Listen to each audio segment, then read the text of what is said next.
మీరు ఇంకో రెండు మంచి పనులు చేయొచ్చు.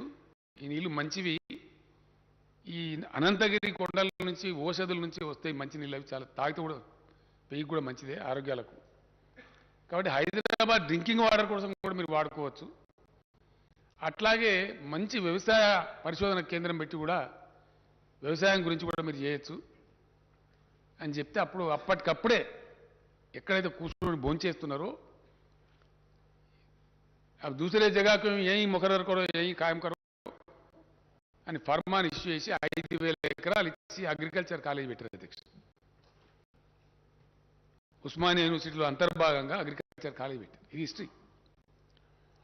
దానిలో మాకు వాటా కావాలని అడుగుతారు ఇప్పుడు ఆంధ్ర రాష్ట్రం వాళ్ళు. ఎవరు చెప్పాలి వాళ్ళకి అధ్యక్ష? అంటే వాళ్ళు పెట్టే పంచాయతీ ఎంత అర్ధరహితంగా గప్పటి ప్రాపర్టీ దానిలో మా వాటా వస్తుందంటారు వాళ్ళు. అట్లనే ఆర్టీసీ హాస్పిటల్ ఉంటుంది అధ్యక్ష. ఒకటి వాళ్ళకి దగ్గర ఉండాలి అడిగి అని చెప్పి ఏం చేశారంటే ఉస్మానియా యూనివర్సిటీలో కొద్దిగా భూమి తీసుకొని దానిలో పెట్టింది అప్పటికప్పుడు. అది ఇప్పుడు కూడా యూనివర్సిటీ భూమే, తారనాకల ఈ భూమిలో పెట్టింది. అది సరే మన కార్మికులు మనకు కావాలి కదా, ఓ బందుకో మూలకు తీసుకొని పెట్టిరు. ఇప్పుడు కూడా ఉస్మానియా యూనివర్సిటీ భూమి అధ్యక్ష. దాన్ని మా ఇస్తా కావాలంటారు వాళ్ళు. అర్థం ఉంటుంది దీనికి. అరే ఈ భూములన్నిటికీ చరిత్ర ఉంది, తెలంగాణ ప్రాపర్టీస్ అవి. ఈ పరిస్థితి అంటే కూడా వాళ్ళు వినకుండా కాలుకి పెడితే మెడకు పెడితే కాలుకి పెడితే పంచాయతీ తెగనియ. ఉద్యోగస్తుల అధ్యక్ష ఇయ్యాలటికి అధ్యక్ష ఇప్పుడు రైట్ నౌ మన చీఫ్ సెక్రటరీ గారితో సహా ఒక 14 మంది ఐఏఎస్ ఆఫీసర్లు ఇంకా క్యాట్కు పోయి కోర్టుకు పోయి ఈడికి పోయి ఆడికి పోయి వాళ్ళని ఇటు కాకుండా అటు కాకుండా బతకకుండా పంచాయతీ. ఇక మనకున్న మహత్తరమైన కేంద్ర ప్రభుత్వం చాలా గొప్ప ప్రభుత్వం ఉంది మనకు, మన కర్మానికి. ఎన్నిసార్లు పోయి చెప్తే మా అధ్యక్ష విమానం ఖర్చులు పెట్టి వస్తుంది. చేయరు పరిష్కారం. ఆర్బిట్రేట్ చేసి వాళ్ళ బాధ్యత, ఇట్ ఇస్ దేర్ డ్యూటీ. పరిష్కారం చేయరు. ఆర్డర్ టు సర్వ్ అని ఆర్డర్ ఇచ్చారు అధ్యక్ష. ఎంత అనిశ్చితంటే రాష్ట్రం ఏర్పడ్డ కొత్తలో అనుభవించినాం కాబట్టి మాకు తెలుసు ఆ బాధ. ఆర్డర్ టు సర్వ్ అని వర్క్ ఇచ్చిన ఐఏఎస్ అధికారి, ఐపీఎస్ అధికారి, వేరే అధికారులు मैं यहाँ रहता हूँ कि आंध्रा जाता हूँ, आंध्रा रहता हूँ कि तेलंगाना आता हूँ, समझ में नहीं आता. అట్లా ఒక 6 నెలలు. ఆ తర్వాత వాళ్ళు residuary state. Andhra being the residuary state, seniority वो लोग फाइनल करना. आरडीओ सीनियरिटी फाइनल చేయరు, डीएसपी सीनियरिटी फाइनल చేయరు. ఆ లింకు పాతది. 1000 అధ్యక్ష దాదాపు 942 ఎన్నో సూపర్ న్యూమరీ పోస్టులు వేయాల్సి వచ్చింది. ఇదంతా కూడా జరిగినటువంటి తతంగం. దీనిలో అధ్యక్ష గతంలో ముల్కీ రూల్స్ ఉండే తెలంగాణ 1919లో తెలంగాణ ప్రజలు ఉద్యమిస్తే అప్పుడున్న నిజాం రాజు ఇచ్చినటువంటి హక్కు అది. ఆంధ్రప్రదేశ్ ఏర్పడేప్పుడు జెంటిల్మెన్ అగ్రిమెంట్ అని పెట్టి దానికి కంటిన్యూ ఉంటుందని చెప్పారు. తర్వాత దాన్ని ఫ్లౌట్ చేశారు. సుప్రీంకోర్టు జడ్జిమెంట్ ఇచ్చింది అధ్యక్ష. దాన్ని కూడా కాలరాసి పరిస్థితి రాజ్యాంగ సవరణ చేశారు. వెరిసి మొత్తం అన్యాయం జరిగింది. ఆ తదనంతరం జరిగిన దానిలో ముల్కీ రూల్స్ను మించినటువంటి స్పిరిట్ ఇంప్లిమెంట్ కావాలి తెలంగాణకు నిజంగా న్యాయం జరగాలంటే. అంత గొప్పగా పోవాలి.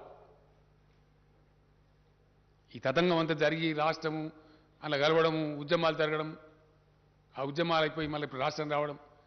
ఆ తర్వాత ఏం జరగాలి అధ్యక్ష? మళ్ళా పటిష్టవంతమైనటువంటి రాష్ట్రపతి ఉత్తర్వులు రావాలి. శాశ్వత ప్రయోజనం చేకూరాలి. 1 దినం 2 దినాలు 3 దినాలు ఇవాళ రేపు ఆగమాగం కాదు కదా అధ్యక్ష. అందుకే నేను అన్నా politics for TRS is a task, not a game. మా దృక్కోణం అట్లా ఉంటుంది, మా దృష్టికోణం అట్లుంటుంది. 2 రోజులు ఆలస్యమైనా దేరాయ దురుస్తాయి అన్నట్టు మంచిగా రావాలి, మంచిగా జరగాలి, పక్కా జరగాలి పని. ఆ కోణంతో పనిచేసినాం. మేము చేస్తూ కూడా ఏం చేసినాం? ఆంధ్ర వివాదం పరిష్కరించకున్నా మేము దాదాపుగా 1,12,000 కొత్త పోస్టులు మంజూరు చేసి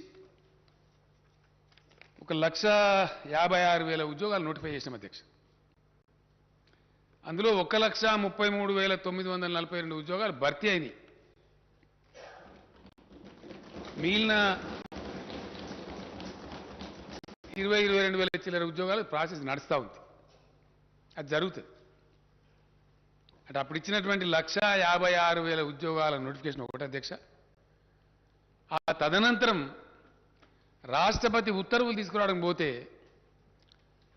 మేము అడిగినాం, మేము ఎవరితోనైతే విడిపోయినామో, ఎవరితోనైతే వేరుబడి రాష్ట్రమైనామో, మాకు రేపు ప్రమాదం కూడా వాళ్ళతోనే ఉంటుంది కాబట్టి ఆ రక్షణ మాకు కావాలి. కాబట్టి మాకు మరాఠాలతోనో కర్ణాటకలతోనో కాదా బాబు, మా భాష వాళ్ళ భాష ఒకటే కాబట్టి మాకు ప్రమాదం ఉంటుంది కాబట్టి ఖచ్చితంగా మాకు రక్షణ కావాలని చెప్పి రూల్స్ అన్ని తయారు చేసి ప్రెసిడెన్షియల్ ఆర్డర్ కొత్త రాష్ట్రపతి ఉత్తర్వులు సవరణ చేసి క్యాబినెట్ ఆమోదం చేసి పంపినాం. దానివల్ల పెండింగ్ పెట్టారు అధ్యక్ష కేంద్రంలో సుమారు ఒక ఏడాది.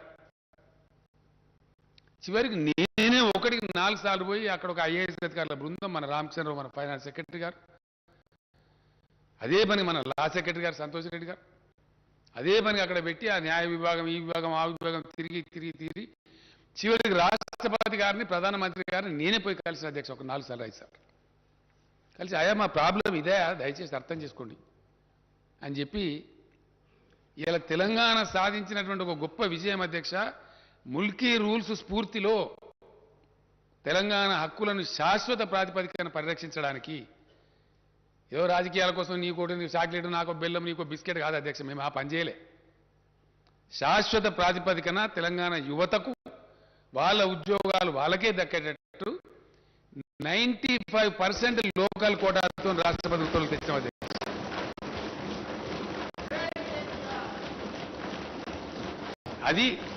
అది మేము చేసింది.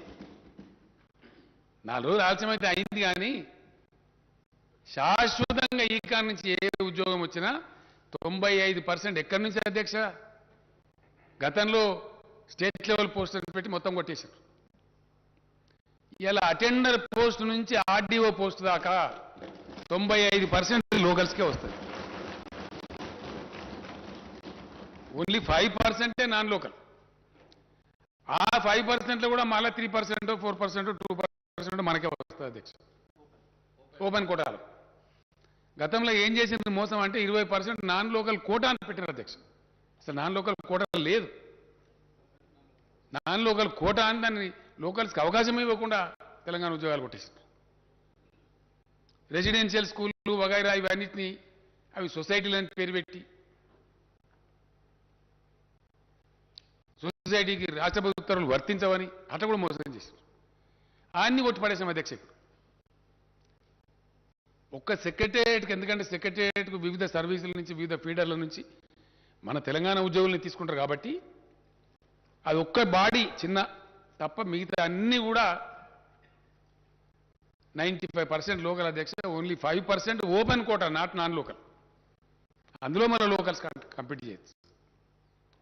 అట్లా ఇంచుమించుగా 97, 98%, 99% కలిసి అయితే 100% మన పిల్లలకే ఉద్యోగాలు వచ్చేటట్టు ఏర్పాట్లు చేసినాం.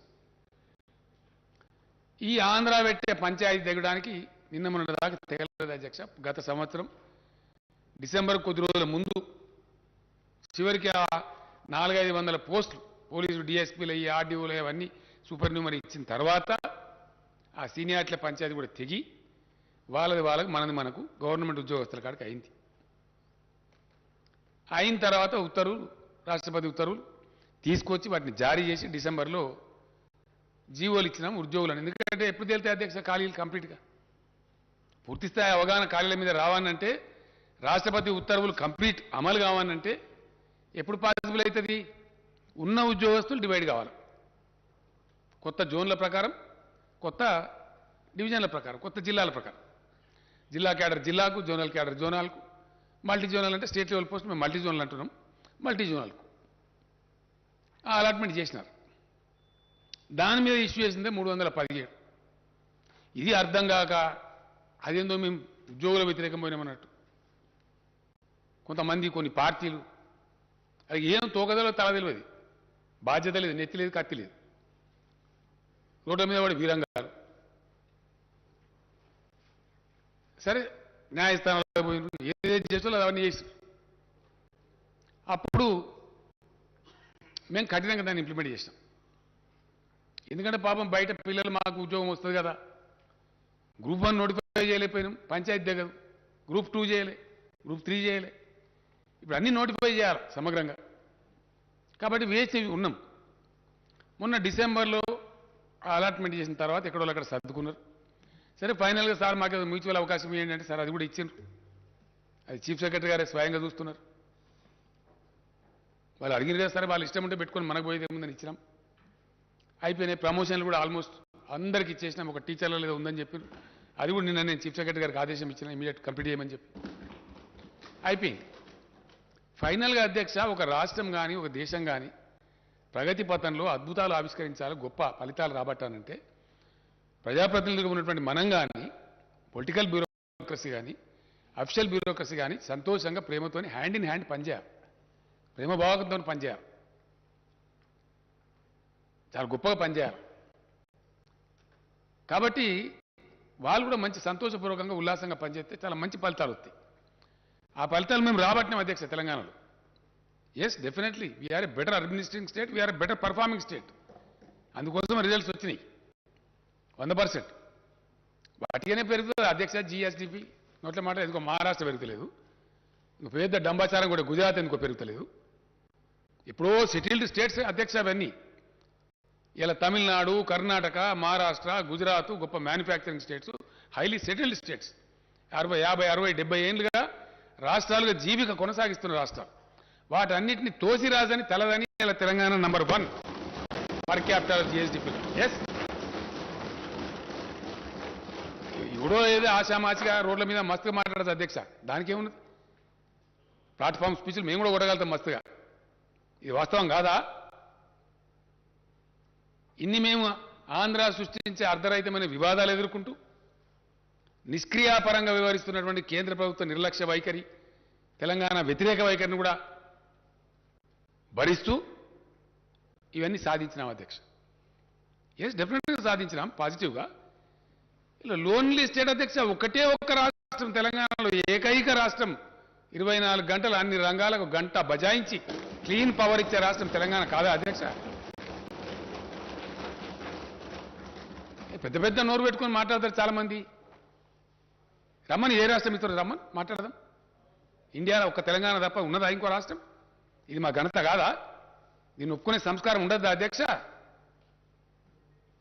ఇట్లా చేసుకుంటూ వచ్చి ఉద్యోగస్తులది కూడా ఇప్పుడు కూడా తెగలే అధ్యక్ష. ఇంకా పంచాయతీ ప్రభుత్వ ఉద్యోగుల కాడికి తెగింది 9th షెడ్యూల్ 10th షెడ్యూల్ ఇంకా తెగలే. అది తెగితే ఆడో 20-30 వేలు వస్తాయి పాపం పిల్లలకు. తెగలేదని మేము ఊకోలేదు అధ్యక్ష. కరెంటు ఉద్యోగస్తులది విపరీతమైన పేచీలు పెట్టి పంచాయతీ పెడితే కూడా గత పాలకులు, సమైక్య పాలకులు ఒక పెద్ద ఘోరమైన అన్యాయం చేసిండ్రు. ఎలక్ట్రిసిటీ డిపార్ట్మెంట్లో పనిచేసిన పిల్లలకు సబ్ స్టేషన్ల కాడ పెట్టి వాళ్ళని అర్ధాకలతో చంపి నాశనం పట్టించారు వాళ్ళని. అట్లాంటి వాళ్ళకి ఎంతమందికి అధ్యక్ష మేము 22,722 మంది పిల్లలను ఎలక్ట్రిసిటీలో రెగ్యులరైజ్ చేసినాం. మేము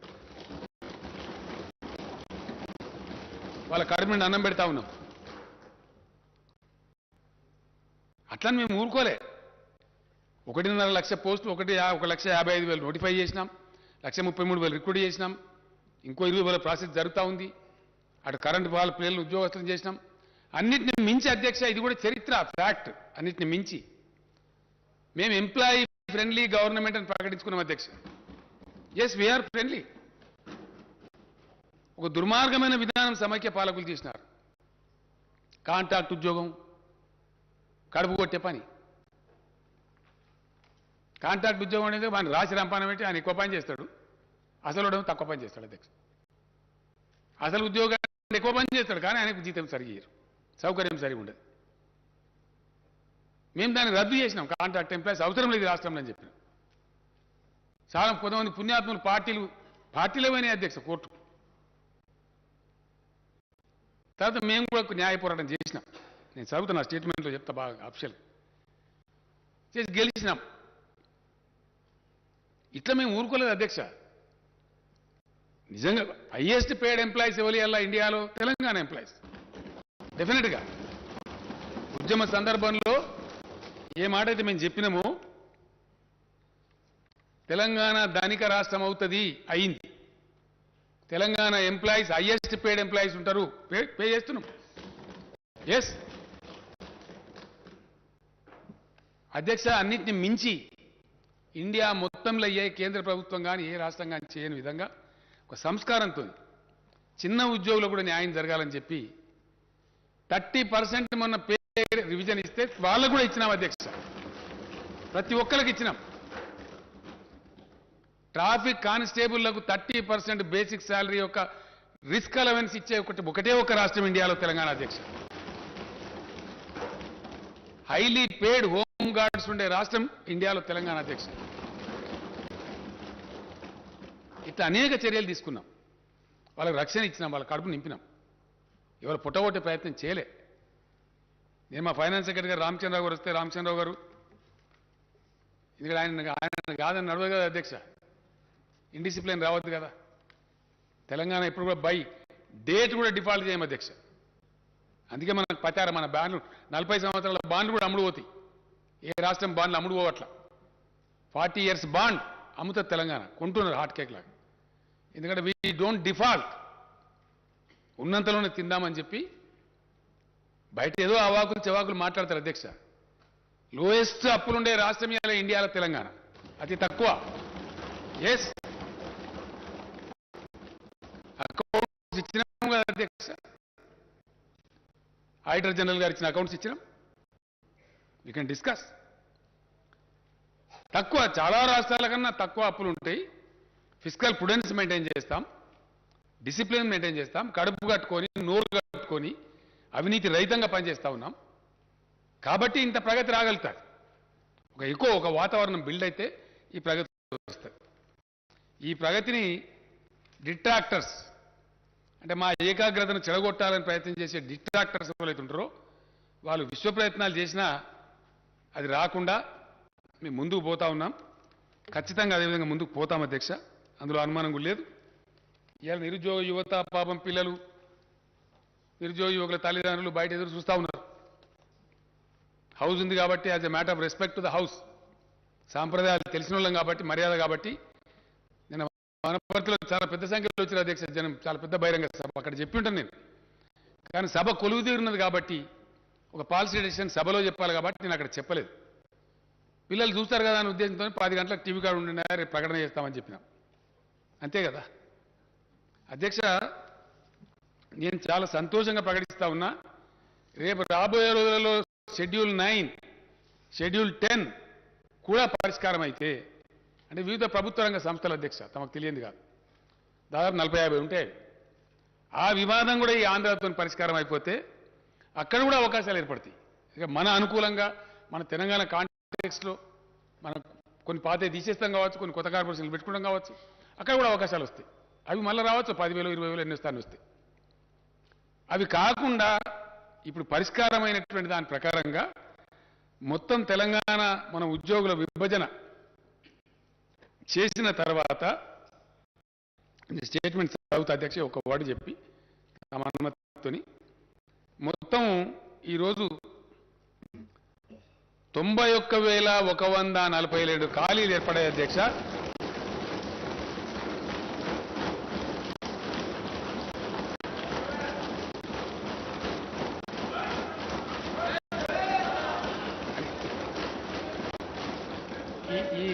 ఈ 91,142 ఉద్యోగాలకు ఈ రోజు నుంచే మొత్తం నోటిఫై చేసేస్తారు అధ్యక్ష. Today it self.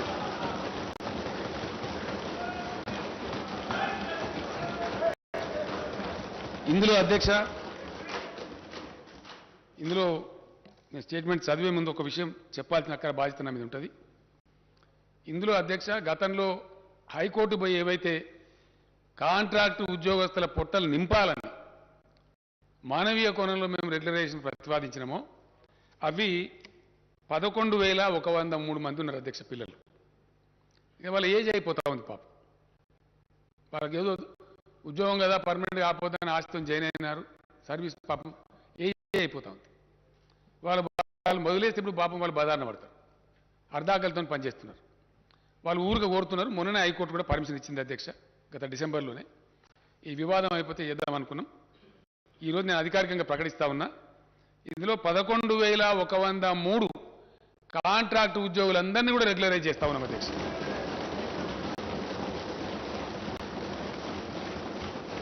మిగిలినటువంటి తమరు ప్రతిపాదించిన మన లెజిస్లేచర్ ఉద్యోగాలు కూడా ఉన్నాయి అధ్యక్ష. అది కూడా చెప్తే నేను డీటెయిల్స్ వస్తాయి. 80,039 ఉద్యోగాలకు తక్షణం ఈ రోజు నుంచే సంబంధిత శాఖలకు నోటిఫికేషన్లు ఇష్యూ అవుతాయి అధ్యక్ష. దీంట్లో విద్యాశాఖలోనే సుమారు 25 నుంచి 30,000 వస్తున్నాయి అధ్యక్ష. స్కూల్ ఎడ్యుకేషన్ కావచ్చు, హైయర్ ఎడ్యుకేషన్ కావచ్చు, యూనివర్సిటీలు కావచ్చు, ఎక్కడ ఖాళీ లేకుండా భర్తీ చేస్తా ఉన్నాం అధ్యక్ష. నేను తమ అనుమతితో స్టేట్మెంట్స్ అవుతా సార్. అధ్యక్ష, తెలంగాణ పోరాట నినాదమే నీళ్లు, నిధులు, నియామకాలు. రాష్ట్రం ఏర్పడిన తర్వాత తెలంగాణ నిధులు తెలంగాణకే దక్కుతున్నాయి. తెలంగాణ అవసరాలకు తగినట్టుగా సాగునీటి ప్రాజెక్టులు నిర్మించుకుంటూ ఉన్నాం. నియామక ఇవ్వండి, వాళ్ళకి ఇవ్వలేదండి.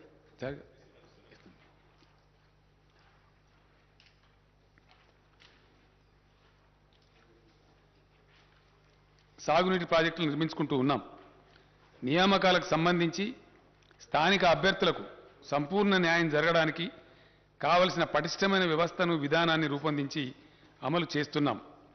ఈ నేపథ్యంలో భారత రాజ్యాంగంలోని ఆర్టికల్ 371D ప్రకారం రాష్ట్రపతి ఉత్తర్వులకు సవరణలు చేయడం కోసం ప్రతిపాదనలు పంపించాం.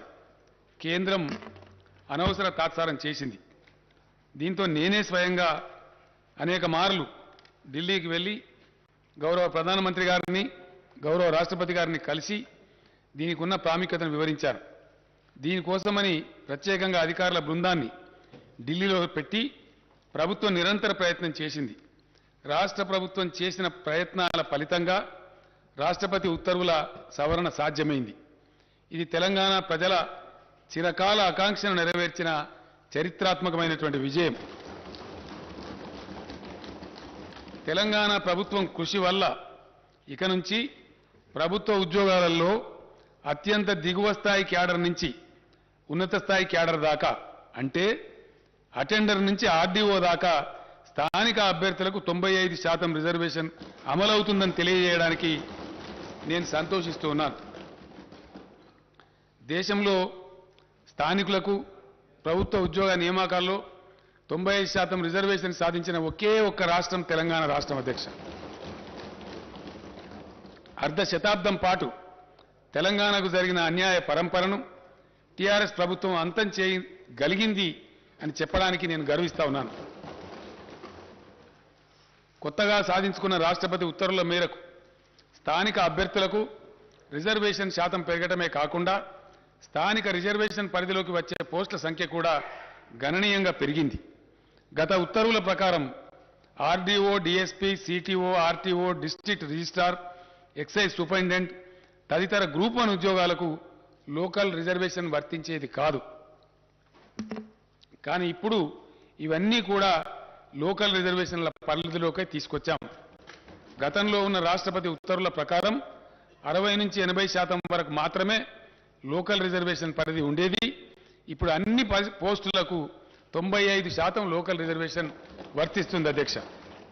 స్థానిక అభ్యర్థులు తమ స్వంత జిల్లా, స్వంత జోన్, మల్టీ జోన్లలో 95% రిజర్వేషన్ సౌకర్యాన్ని కలిగి ఉండడమే కాక ఇతర జిల్లాలు, జోన్లు, మల్టీ జోన్లలో 5% ఓపెన్ కోటాకు ఉద్యోగాలకు పోటీ పడవచ్చు.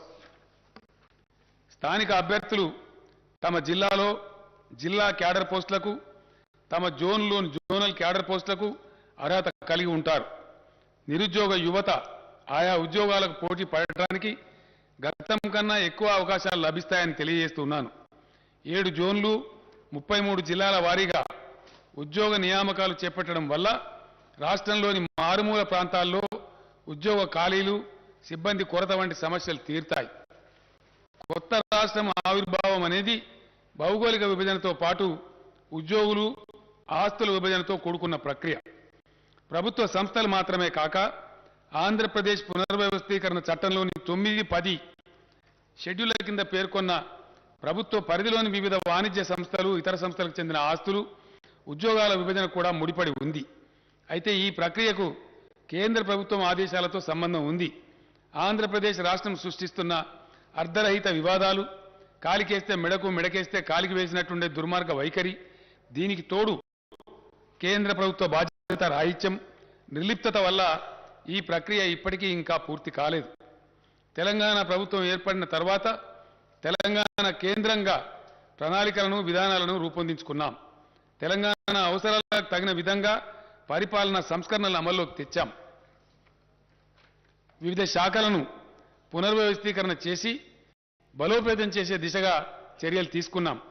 సాగునీరు, వ్యవసాయం, విద్య, వైద్యం, ఆరోగ్యం, గ్రామీణ ప్రాంతాల్లో నీటి సరఫరా, పంచాయతీరాజ్ వంటి కీలకమైన శాఖలను తెలంగాణ దృక్పథంతో కొత్తగా తీర్చిదిద్దుకున్నాం. తెలంగాణ ప్రభుత్వ పరిపాలన సజావుగా సాగడం కోసం అవసరమైన 1,12,307 కొత్త పోస్టులను మంజూరు చేసింది. దీంతో పాటు రాష్ట్రంలో ఖాళీగా ఉన్న పోస్టులను గుర్తించి మొత్తం 1,56,254 పోస్టులు భర్తీ చేయాలని నిర్ణయించి ఇప్పటి వరకు 1,33,942 పోస్టులను భర్తీ చేసింది. మిగిలిన పోస్టుల భర్తీ ప్రక్రియ కొనసాగుతూ ఉన్నది. కొత్తగా ఏర్పడిన మల్టీ జోన్ల వివరాలు ఈ కింది విధంగా ఉన్నాయి. జోన్ 1 కాళేశ్వరం జోన్ అధ్యక్ష, ఆసిఫాబాద్, అంటే ఇందులో ఉన్న జిల్లాల పేర్లు నేను చెప్తా ఉన్నా అధ్యక్ష. ఆసిఫాబాద్, కుమ్రం భీం, మంచిర్యాల, పెద్దపల్లి, జయశంకర్, భూపాలపల్లి, ములుగు జిల్లాలు జోన్ కాళేశ్వరంలో జోన్ 1లో ఉన్నాయి అధ్యక్ష. బాసర జోన్, జోన్ 2, ఆదిలాబాద్, నిర్మల్, నిజామాబాద్, జగిత్యాల జిల్లాలు ఈ బాసర జోన్లో ఉన్నాయి అధ్యక్ష. అదేవిధంగా వేములవాడ రాజన్న జోన్, కరీంనగర్, రాజన్న సిరిసిల్ల, సిద్దిపేట, మెదక్, కామారెడ్డి జిల్లాలు రాజన్న జోన్లో ఉన్నాయి అధ్యక్ష. భద్రాద్రి జోన్, కొత్తగూడెం భద్రాద్రి, ఖమ్మం, మహబూబాబాద్, వరంగల్, హన్మకొండ జిల్లాలు ఈ భద్రాద్రి జోన్లో ఉన్నాయి అధ్యక్ష. అదేవిధంగా జోన్ 5 యాదాద్రి జోన్, సూర్యాపేట, నల్లగొండ, యాదాద్రి భువనగిరి, జనగాం జిల్లాలు యాదాద్రి జోన్లో ఉన్నాయి అధ్యక్ష. చారిత్రాత్మక చార్మినార్ జోన్, చార్మినార్ జోన్లో మేడ్చల్, మల్కాజిగిరి, హైదరాబాద్, రంగారెడ్డి, సంగారెడ్డి, వికారాబాద్ జిల్లాలు ఇందులో అంతర్భాగంగా ఉన్నాయి అధ్యక్ష. జోన్ 7 జోగులాంబ జోన్, మహబూబ్ నగర్, నారాయణపేట, జోగులాంబ, గద్వాల, వనపర్తి, నాగర్ కర్నూలు జిల్లాలు జోన్ 7లో ఉన్నాయి అధ్యక్ష. రాష్ట్ర ప్రభుత్వం ప్రతిపాదించిన సవరణలకు గౌరవ రాష్ట్రపతి గారు ఆమోదం తెలపడంతో 2021లో తుది ఉత్తర్వులు జారీ అయ్యాయి. ఈ ఉత్తర్వులకు అనుగుణంగా స్థానిక క్యాడర్ వ్యవస్థీకరణ ప్రక్రియ గతేడాది ఆగస్టులో పూర్తి అయింది. పలు ఉద్యోగ సంఘాలతో చర్చల తర్వాత ప్రస్తుత ఉద్యోగులను కొత్త స్థానిక క్యాడర్ల కింద కేటాయించే ప్రక్రియను గతేడాది డిసెంబర్లో ప్రభుత్వం పూర్తి చేసింది. దీంతో ప్రతి జిల్లా, జోనల్, మల్టీ జోనల్ కొత్త స్థానిక క్యాడర్లలో నేరుగా భర్తీ చేయాల్సిన ఖాళీల వివరాలపై స్పష్టత వచ్చింది. ఖాళీల భర్తీ గురించి నోటిఫికేషన్లు జారీ చేయడానికి మార్గం సుగమమైంది. ఉమ్మడి రాష్ట్రం నుంచి తెలంగాణకు కాంట్రాక్టు ఉద్యోగులు వారసత్వంగా లభించారు. ప్రభుత్వ రంగంలో ఇంత పెద్ద సంఖ్యలో కాంట్రాక్టు ఉద్యోగులు ఉండటం సబబు కాదని తెలంగాణ ప్రభుత్వం భావించింది. ఈ నేపథ్యంలోనే రాష్ట్రం ఏర్పాటైన కొత్తలోనే 2014 జూన్ 2 నాటికి కాంట్రాక్టు ఉద్యోగులుగా పనిచేస్తున్న వారిని మానవీయ దృక్పథంతో ప్రభుత్వం రెగ్యులర్ చేయాలని నిర్ణయించింది. అయితే కొన్ని రాజకీయ పార్టీలు సంకుచిత మనస్తత్వంతో కోర్టులు కేసులు వేసిన నేపథ్యంలో హైకోర్టు జారీ చేసిన తాత్కాలిక ఉత్తర్వుల కారణంగా ఈ ప్రక్రియ మధ్యలో నిలిచిపోయింది. ప్రభుత్వం పట్టువిడవకుండా న్యాయ పోరాటం చేసింది. ప్రభుత్వ పోరాటం ఫలితంగా గతేడాది డిసెంబర్ 7న సంబంధిత రిట్ పిటిషన్లను కొట్టేస్తూ హైకోర్టు ఆదేశాలను వెలువరించింది. అవరోధాలన్నీ తొలగిపోయిన నేపథ్యంలో కాంట్రాక్టు ఉద్యోగుల సేవలను ప్రభుత్వం క్రమబద్ధీకరిస్తున్నది. అధ్యక్ష, ఇకపై రాష్ట్రంలో కాంట్రాక్ట్ పద్ధతిలో ఉద్యోగ నియామకాలు ఉండవు అని నేను స్పష్టంగా తెలియజేస్తూ ఉన్నాను. యూనివర్సిటీల్లో 2020 బోధన పోస్టులను 2774 బోధనేతర పోస్టులను భర్తీ చేయాలని ప్రభుత్వం ప్రతిపాదించింది. దీంతో మొత్తం ప్రత్యక్ష నియామక ఖాళీలు 91,142గా ఉన్నాయని తేలింది. కాంట్రాక్టు ఉద్యోగుల రెగ్యులరైజేషన్ పోగా రాష్ట్రంలో నేరుగా నియామకం చేయాల్సిన ఖాళీల సంఖ్య 80,039గా ఉన్నట్టు తేలింది. ఈ పోస్టుల భర్తీని వెంటనే చేపట్టాలని ప్రభుత్వం నిర్ణయించిందనే శుభవార్తను రాష్ట్ర నిరుద్యోగ యువతకు నేను తెలియజేయడానికి సంతోషిస్తా ఉన్నాను. అధ్యక్ష, ఈ భర్తీ ప్రక్రియ వల్ల ఏటా సుమారు 7,000 కోట్ల రూపాయల అదనపు భారం రాష్ట్ర ఖజానాపై పడుతుంది. అయినా కూడా ప్రభుత్వం ఈ సాహసోపేత నిర్ణయాన్ని తీసుకుందని నేను తెలియజేస్తున్నాను. ఇక నుంచి అధ్యక్ష, ప్రభుత్వ ఉద్యోగంలో ఉండేటువంటి ఖాళీలు, వీటి మీద రకరకాల అపోహలు, ఇష్టం వచ్చిన స్టేట్మెంట్లు, ఎవరు పడితే వాళ్ళు ఇవ్వటం అంతా జరుగుతూ ఉంది. అదంతా కూడా తీసివేసి యువకులకు స్పష్టత ఉండడానికి, టోటల్ ట్రాన్స్పరెన్సీ తేవడానికి కొత్త పాలసీ తెస్తా ఉన్నాం. ఇక నుంచి ఖాళీలను ముందే గుర్తించి ప్రతి సంవత్సరం ఉద్యోగాల భర్తీ క్యాలెండర్ను ప్రకటించి పారదర్శకంగా నియామకాలు చేపట్టాలని ప్రభుత్వం నిర్ణయం తీసుకుంది. ఈ మేరకు అన్ని విభాగాలు తమ వద్ద ప్రతి సంవత్సరం ఏర్పడే ఖాళీల వివరాలను సిద్ధం చేస్తాయి. నోటిఫికేషన్ల జారీ కోసం ఆయా నియామక సంస్థలకు సమాచారం ఇస్తాయి. ఉద్యోగార్థులు అన్ని నియామక పరీక్షల్లో పోటీ పడేందుకు వీలుగా మధ్యలో తగిన వ్యవధి ఇస్తూ నోటిఫికేషన్లు విడుదల చేయాలని ప్రభుత్వం నిర్ణయించింది. పోలీస్ శాఖ వంటి యూనిఫామ్ సర్వీసులు మినహా ఇతర ప్రత్యక్ష నియామకాల్లో గరిష్ట వయో పరిమితిని 10 ఏళ్లకు పెంచాలని ప్రభుత్వం నిర్ణయించింది. దీనివల్ల మరింత మంది ఉద్యోగార్థులకు ప్రభుత్వం అవకాశం కల్పిస్తున్నది. ఈ నిర్ణయం వల్ల ఓసీలకు 44 సంవత్సరాలు, ఎస్సీ ఎస్టీ బీసీలకు 49 సంవత్సరాలకు, దివ్యాంగులకు 54 ఏళ్లకు గరిష్ట పరిమితి పెరుగుతుందని నేను సభకు తెలియజేస్తున్నాను. స్థానిక క్యాడర్ విభాగాల వారీగా ఈ పోస్టుల వివరాలు కింది విధంగా ఉన్నాయి. అధ్యక్ష, దీని ద్వారా వచ్చే result and vacancies group 1 category అధ్యక్ష, దానిలో దాదాపు 16 నుంచి 20 వరకు కేటగిరీలు ఉన్నాయి. ఆర్డీఓ, డిఎస్పీ, ఆర్టీఓ, సిటీఓ వగైరా ఉంటాయి. అందరికి సభ వారికి తెలిసిందే. అందులో గ్రూప్ 1 కింద 503 పోస్టులను ఇమీడియట్గా నోటిఫై చేస్తా ఉన్నారు. గ్రూప్ 2 కింద 582 పోస్టులను ఇమీడియట్గా నోటిఫై చేస్తారు అధ్యక్ష. గ్రూప్ 3 కింద 1,373 పోస్టులు ఉన్నాయి అధ్యక్ష. గ్రూప్ 4 కింద 9,168 పోస్టులు ఉన్నాయి అధ్యక్ష. అదేవిధంగా జిల్లాలలో జిల్లా క్యాడర్గా ఉంటాయి అధ్యక్ష. దీనిలో నేను మనవి చేస్తా ఉంది ఏంటంటే, గౌరవ సభ్యులకు గతంలో ఈ అవకాశం ఉండేది కాదు అధ్యక్ష. మారుమూల ప్రాంతాల ఉద్యోగాలు కొద్ది తెలివైన వాళ్ళు కొట్టేసేవాళ్ళు. ఇప్పుడు ఎక్కడికక్కడనే ఉద్యోగ అవకాశం రావాలి కాబట్టి భూపాలపల్లి జిల్లాకు భూపాలపల్లిని రావాలా, ములుగు జిల్లాకు ములుగులనే రావాలా, గద్వాలలో రావాలా, ఆసిఫాబాద్లో రావాలి. కాబట్టి లోకల్ క్యాడర్ కూడా నూతన రాష్ట్రపతి ఉత్తర్వుల ప్రకారం నిర్ణయం చేశాం. ఇప్పుడు నేను మనవి చేస్తాను తమరికి, జిల్లా క్యాడర్ పోస్టులు 39,829. ఇవి ఏ జిల్లాకు ఆ జిల్లానే వస్తాయి అధ్యక్ష. నేను వివరాలు చెప్తాను. జోనల్ పోస్టులు, ఇందాక నేను చదివినటువంటి 7 జోన్లలో ఉన్నటువంటి పోస్టులు ఆ జోన్ వాళ్ళకే చెందుతాయి. 18,866 ఉద్యోగాలు. మల్టీ జోనల్ పోస్టులు 13,170. విశ్వవిద్యాలయాలు, సచివాలయం, హెచ్ఓడీలు వగైరా కలిపి 8,147 ఉద్యోగాలు.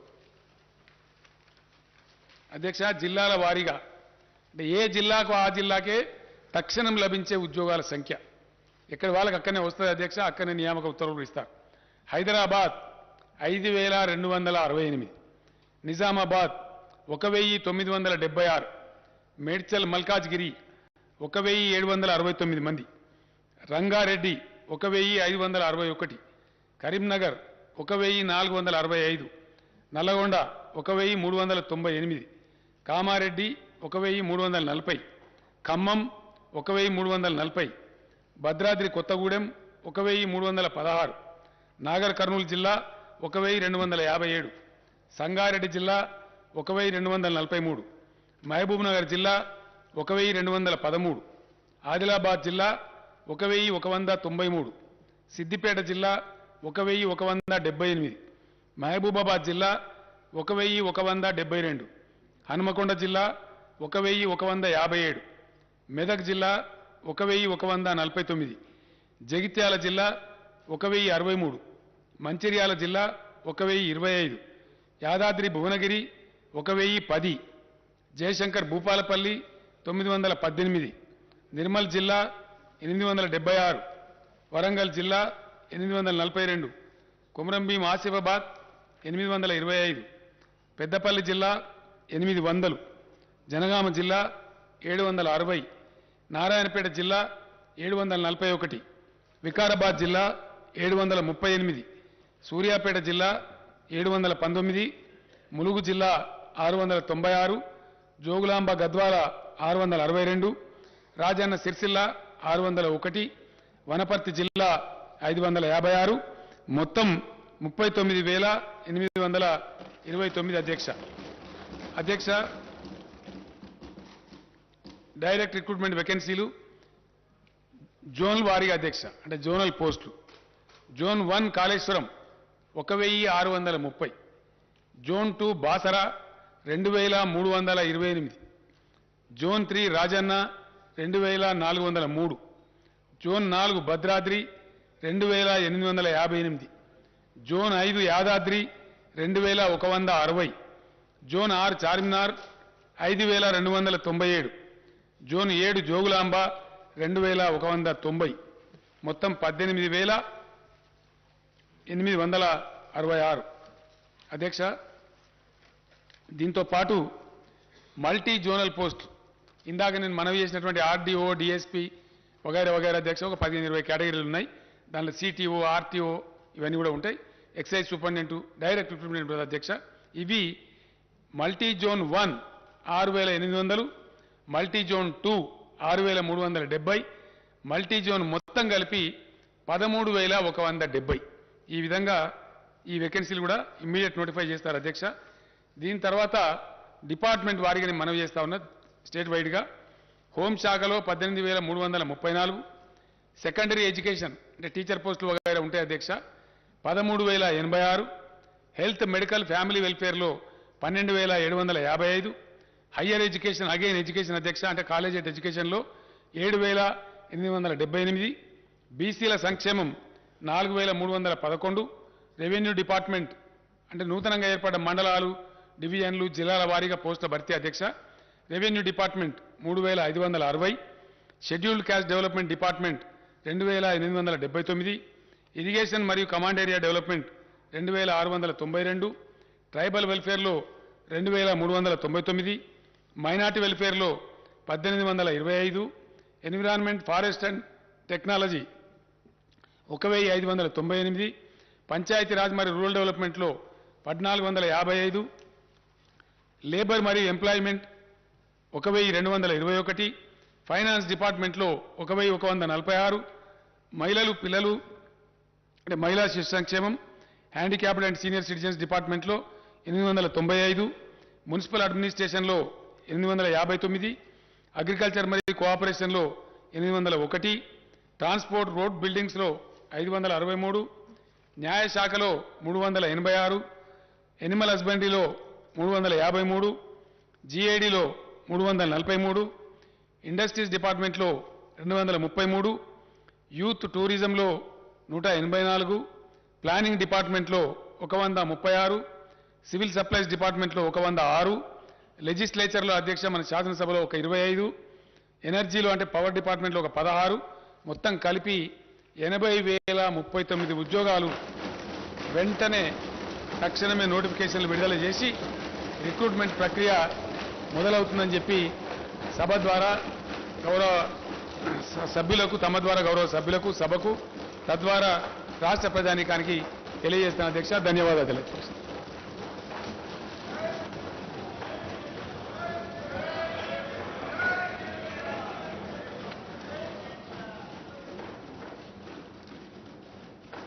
There are some announcements. All the papers included in today's agenda are deemed to have been placed and laid on the table of the House. I am to announce to the House that cut motions to the demands for grants for the budget 2022-23 will be received up to 2 p.m. today, the 9th March 2022. One more announcement. I am to announce to the House that I have nominated the following members to be on the panel of chairmen for the second meeting of 8th session: Sri Dharamsot Reddy Nayak, Sri Muhammad Modam Khan, Sri Hanuman Sinde, Sri Manchireddy Kishan Reddy. Now, general discussion on the annual finance statement budget for the 2022-23. I request Sri Akbaruddin Owaisi Garu to initiate the general discussion on the annual finance statement budget for the year 2022-23. Honorable Speaker, sir.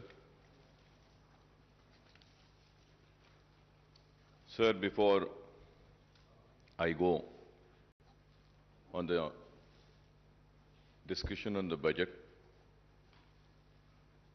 state budget for the year 2022 and 2023, I would like to congratulate the Honorable Chief Minister Sahab for making the announcement for the recruitment in the government department. बहुत देर से ये मुतालिबा था और आज chief minister साहब ने इस ऐवान के जरिए रियासत की आवाम में एक खुशी की लहर दौड़ा दी कि इतने सारे तकर्रुरात का ऐलान किया, ना सिर्फ वैकेंसीज को फिल करने का ऐलान किया बल्कि उसके साथ साथ ये भी ऐलान किया कि जितने भी जो लोग काम कर रहे थे कॉन्ट्रैक्ट बेसिस पे उनको भी रेगुलर करेंगे और सालाना हर वैकेंसी जब भी आएगी उसको पुर किया जाएगा। ये काबिल मुबारकबाद इक़दाम है जिसके लिए मैं अपनी पार्टी की जानिब से चीफ मिनिस्टर साहब को, रियासती हुकूमत को दिल की गहराइयों से मुबारकबाद देता हूं। Sir, now going ahead with the discussion on the state budget for the year 2022 and 2023. Sir, I congratulate the Finance Minister, Janab Harish Rao Sahab, for presenting the next year budget with a record outlay of 2.57 crores. I also compliment Harish Rao Sahab for making a marathon budget speech for over 2 hours. However, I would like to say that this budget speech is very significant for 2 reasons. He has given a detailed account of the spectacular progress achieved by the Telangana state in the last 7 years since 2014. He has also pointed out clearly that this progress was made without any contribution of the central government and despite some hurdles created by those in power in Delhi.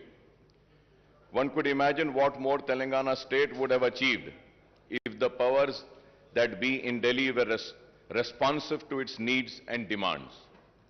I don't want to repeat what the Finance Minister Sahab had stated about the discrimination suffered by the Telangana state at the hands of the Delhi rulers. I strongly condemn the discriminatory attitude of the centre against Telangana state. In the recent past, the central government has tried to snatch away the power of the state through several legislation and actions. Even in the next year's union budget, no justice was done to Telangana state. None of our irrigation projects have been given national status, and not a single rupee was sanctioned by the central government for these projects. So right from 2014, when the first Telangana budget was presented in this house, we have been cautioning that the central government is denying its due share to the state in the devolution funds. I have been repeatedly stating this, sir. Sir, we have also been cautioning that the 14th and the 15th Finance Commission have not done justice to the state, which requires special assistance for its faster development. So we have also made it very clear when the demonetization was announced, it was me and my party which has opposed the demonetization. And the demonetization has resulted in derailing the country's economy. The demonetization was responsible for the closure of many small-scale industries. The demonetization was responsible for snatching away the livelihoods of the poorest of the poor people. The demonetization has totally failed, I would say. The derailing of the economy had started from the day when the demonetization had come. We have also, me and myself, stood here in this house and had opposed the GST. And we know that the GST has also been a major cause for derailing the economy, taking responsible for closure of many industries, small-scale industries, taking away the livelihoods of the poor people.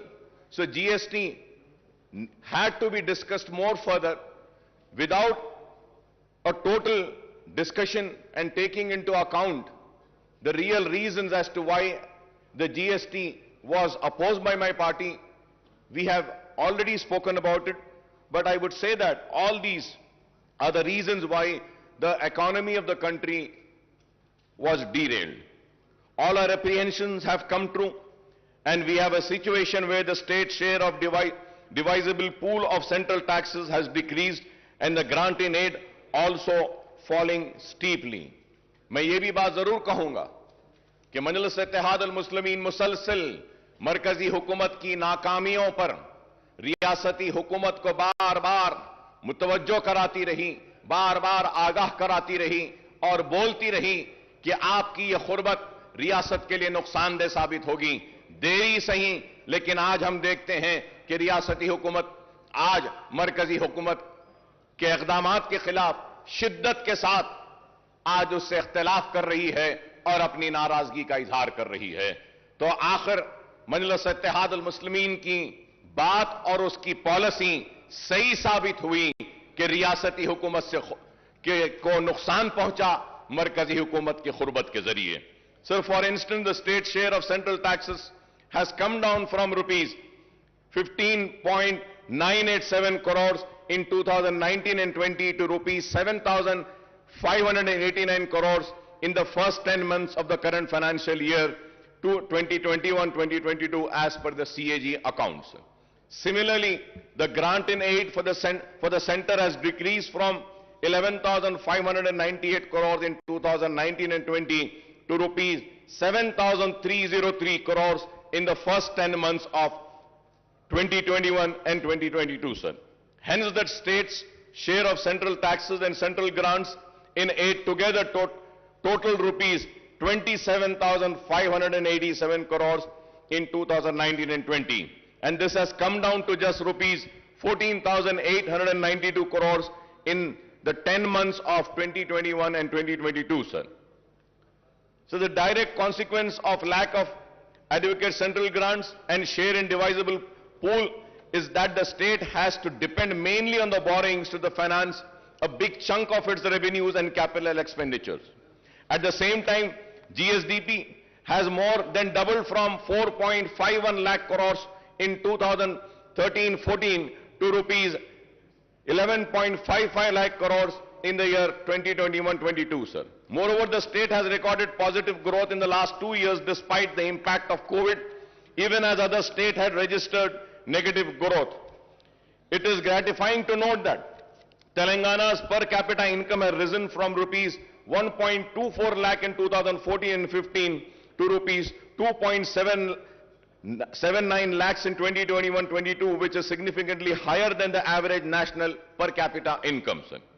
Coming to the state budget estimates for the next financial year, the finance minister has projected total revenue and expenditure of rupees 2.57 lakhs crores. The revised estimate for the current year is rupees 2.10 lakh crore as against the budget estimate of rupees 2.30 lakh crores, sir. Honorable Speaker, sir, as per the CAG Telangana accounts, at a glance for the current financial year at the end of January 2022, the total receipts are rupees 1.43 lakh crores and total expenditure is rupees 1.37 lakh crores. The receipts include huge borrowings of rupees 44,366 crores, sir. I must admit that the successive finance ministers of Telangana are incorrigible optimistic. Every time they present the state budget, they come up with a very impressive estimates, but the actual receipts and expenditure indicates a massive shortfall after year. Not only the estimates of the share of central taxes and the grant in aid are on a higher side every time, but the estimate of state-owned taxes revenue and non-tax revenues are projected beyond capacity of the revenue earnings department, sir.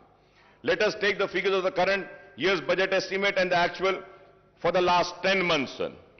Sir, if we have to see the figures of the last 10 years, sir, the state-owned revenues are estimated at rupees 98,179 crores, but the actual receipts in 10 months are only 77,789 crores, that is 79% of the estimates.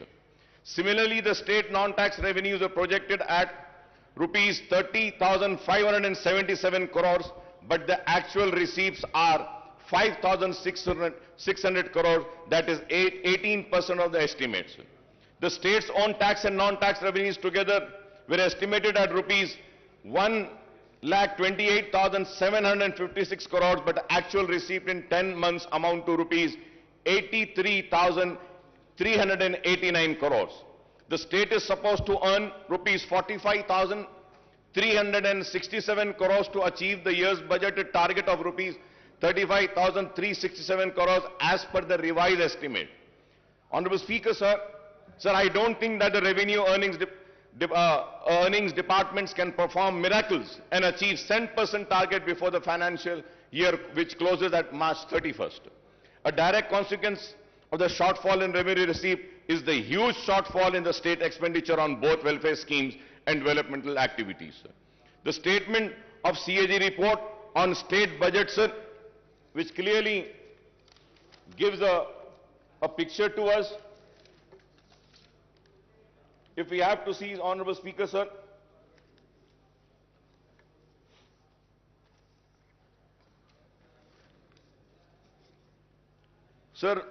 further going ahead with the rising debt, sir, Telangana outstanding public debt will reach rupees 3,29,988 crores in 2022-23, accounting for 25% of gross state domestic product, sir. Sir, Honorable Speaker, sir, going further ahead, in the year 2019 and 20, the outstanding public debt stood at rupees 2,05,858 crores. Thus, the next year outstanding debt represents a massive increase of rupees 1,24,130 crores on the outstanding debt in 2019 and 20. The outstanding debt share of GSDP is set to increase to 25% from 22%, sir. Interest payment on loan will increase from rupees 17,000. This is a very important point, sir. Interest payment on loan will increase from rupees 17,584 crores in 2021-22 to rupees 18,911 crores in 2020 to 2023, and the debt repayment of principal amount will also increase from 6,460 in 2021-22 to rupees 8,336 crores in the year 2022-23. Sir, we may say that raising a loan is acceptable, but it should only be used for capital expenditure. Sir, I may point out that the actual debt component will be much higher than the projected figures. So the loan raised by the various corporations and bodies, including the Greater Hyderabad Municipal Corporation, are not shown in these figures, but these should also be considered outstanding debts because the state government stand guarantee to these loans. The loan amount should be spent on infrastructure project rather than welfare schemes, Honorable Speaker, sir. And I hope that when the Honorable Finance Minister would reply, he would also give me the details of the loans raised by various corporations. Honorable Speaker, sir, as per the CAG report, budget allocated and actual revenues and expenditure, if we have to see, sir, for the financial year 2021, the budget estimate was 2,21,686.54. Then the actuals were 1,42,688. That amounts to 64% only. When we see 2021, the budget estimate was 1,76,393.20.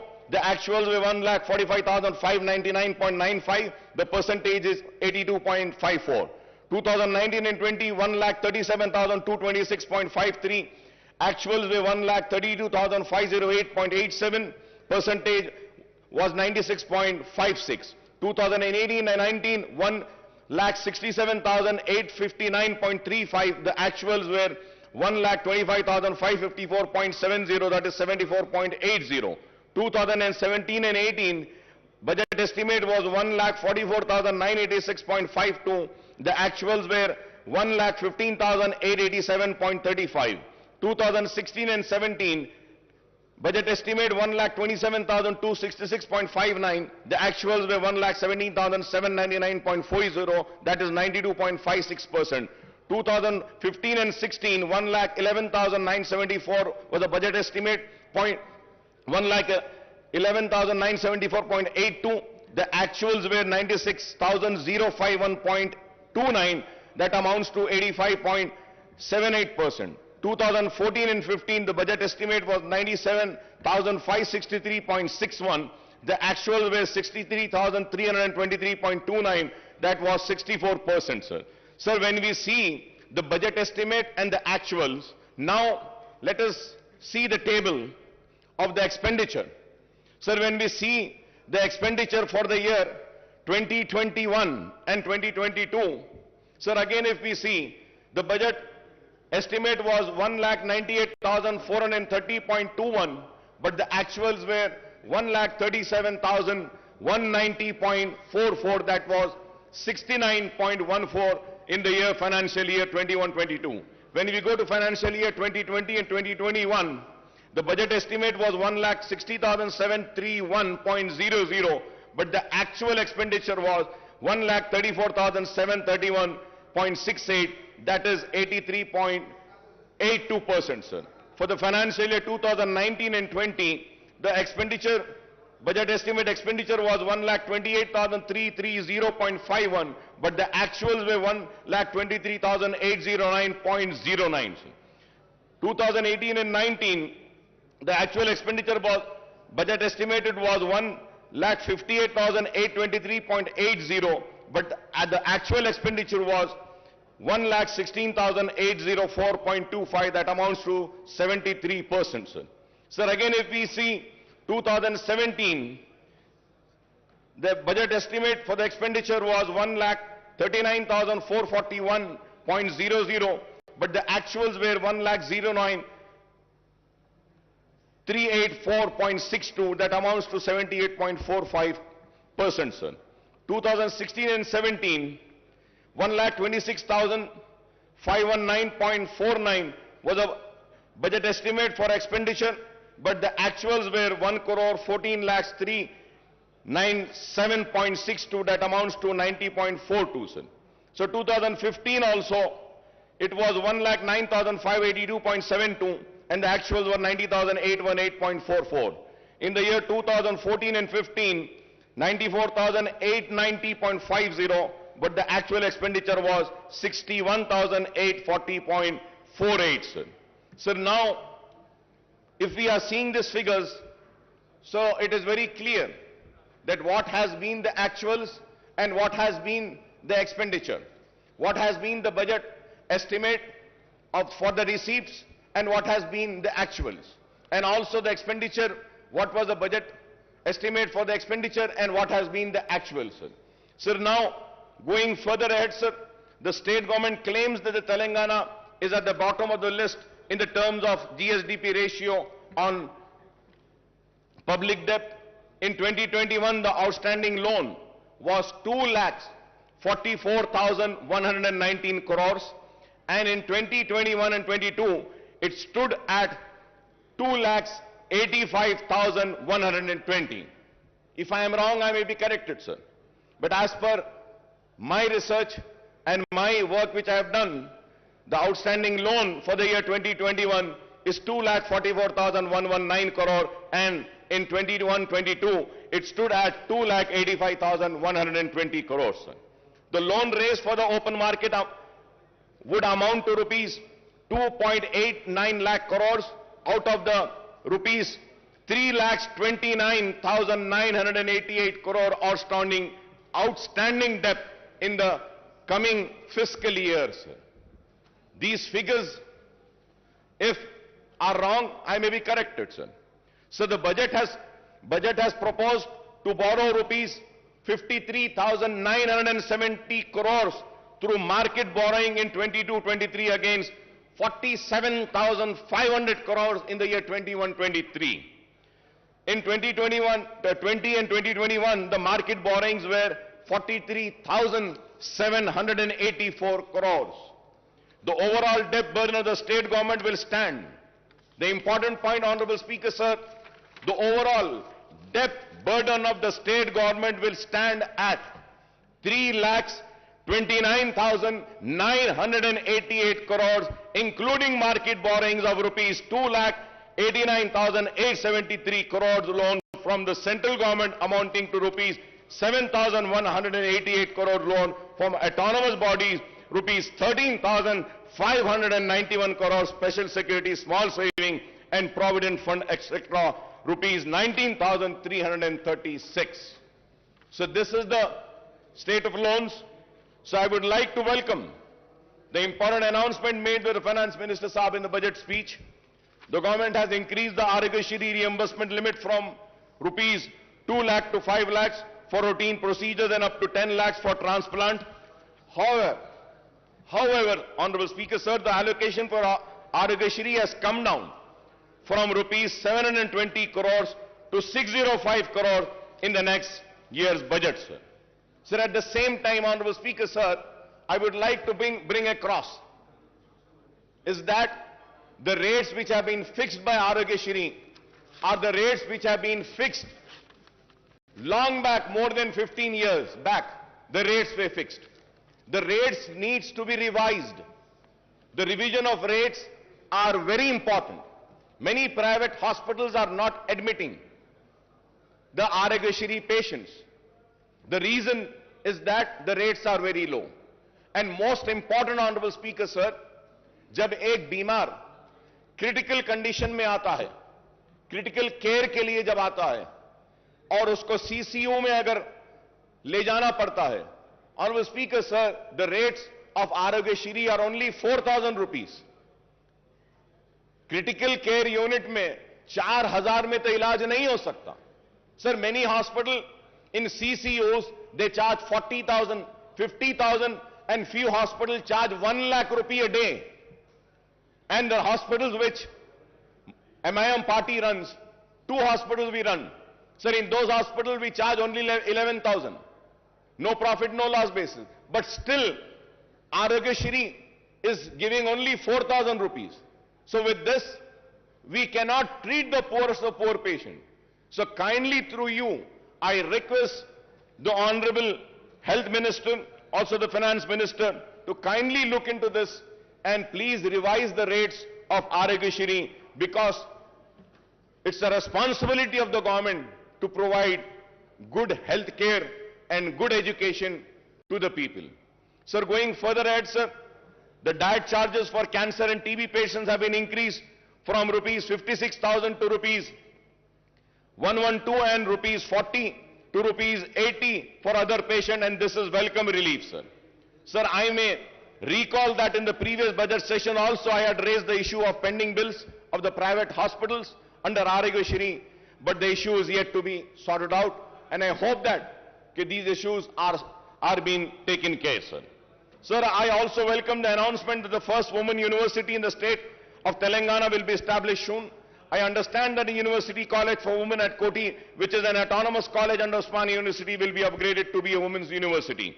I may also recall that there are huge numbers of vacancies and professors and associate and assistant professors in all the state universities, including specialized universities, including agriculture, horticulture, veterinary, and technological universities.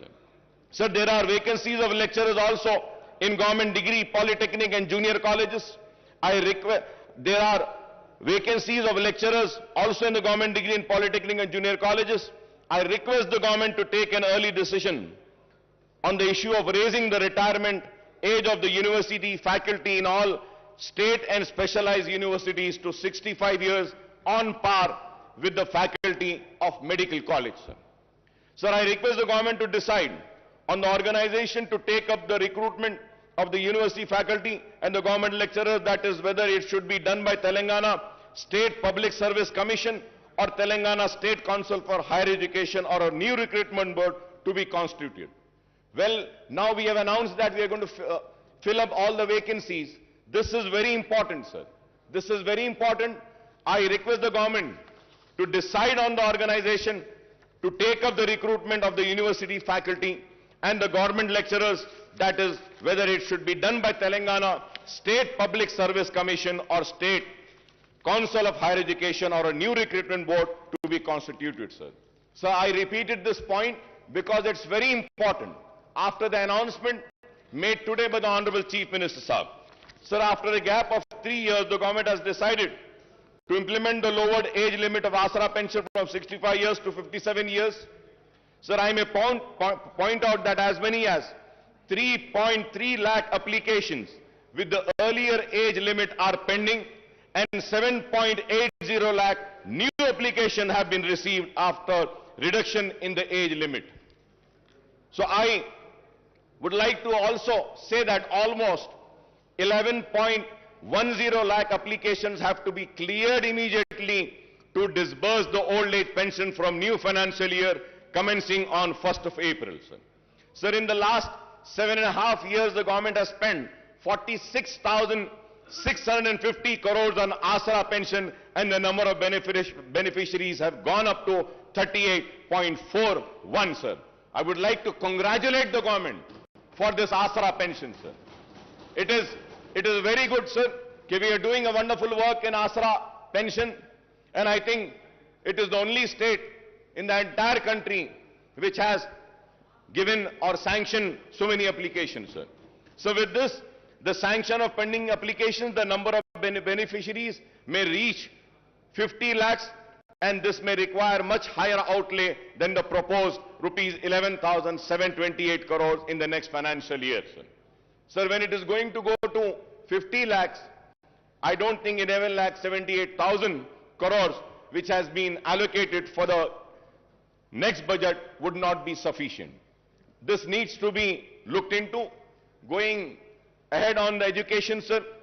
Sir, we also have welcomed Mana Uru Mana Badi and Mana Basti Mana Badi program launched by Honorable Chief Minister Janab KCR Saab on Monday. The government has taken the initiative to introduce English medium in all the government schools on par with corporate school.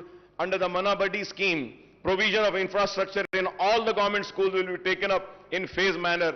However, while infrastructure development necessary, what is more important is that the filling up of all teaching, non-teaching posts in the government schools, which has been announced today by the Honorable Chief Minister Saab.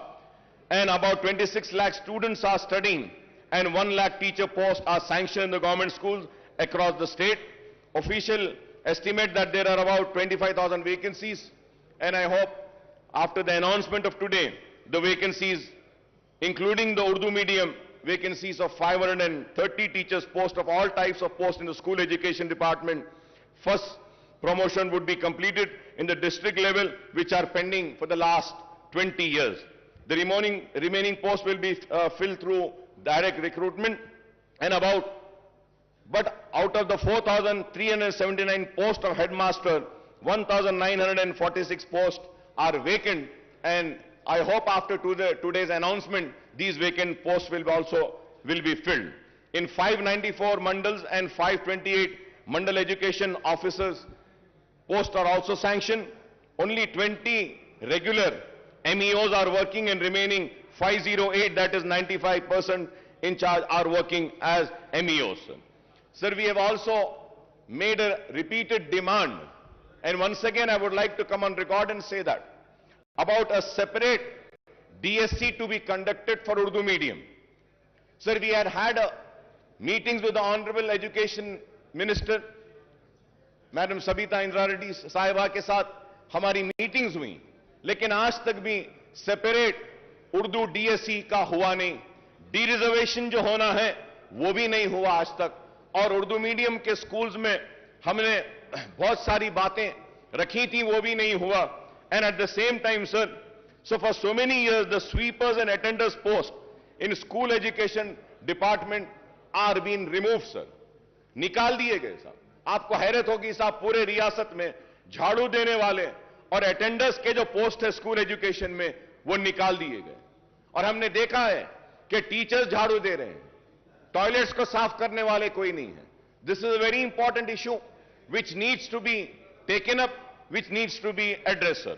Sir, there are 85 mandal in charge MEOs are looking after one mandal each.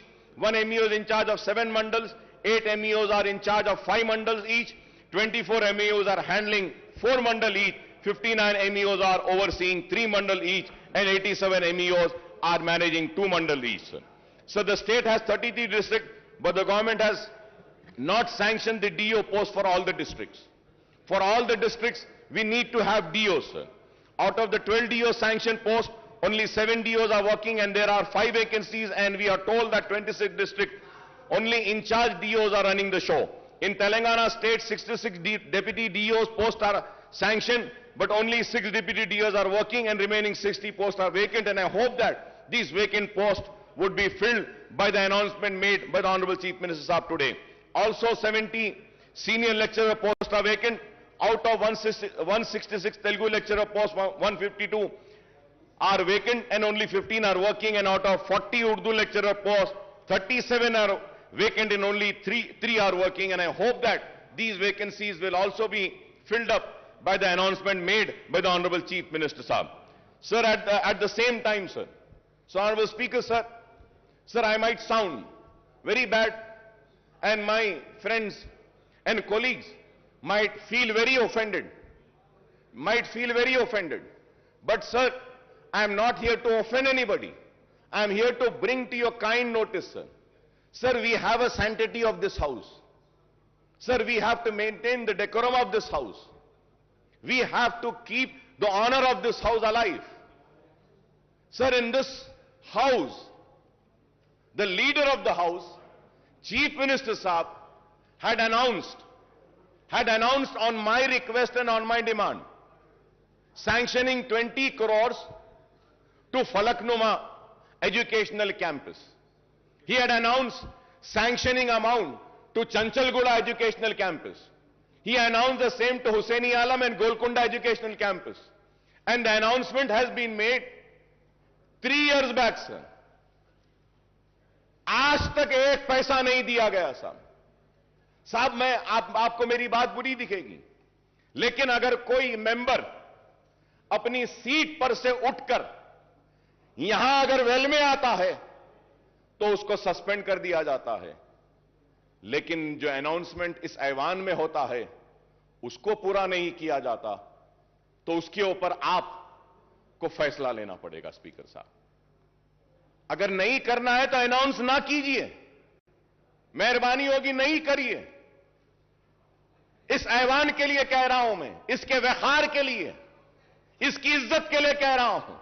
अगर इस ऐवान में होने वाले announcement को पूरा नहीं किया जाता तो फिर यह ऐवान की इज्जत की धज्जियां उड़ाने के बराबर है.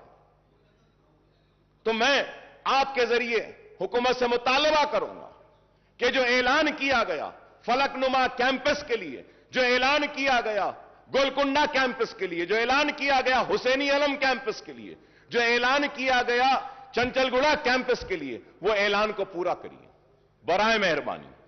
Sir, going to GHMC, sir. So the finance minister had recounted the infrastructure development taken up in the GHMC area since 2014, particularly under SRDP, CRMP and SNDP.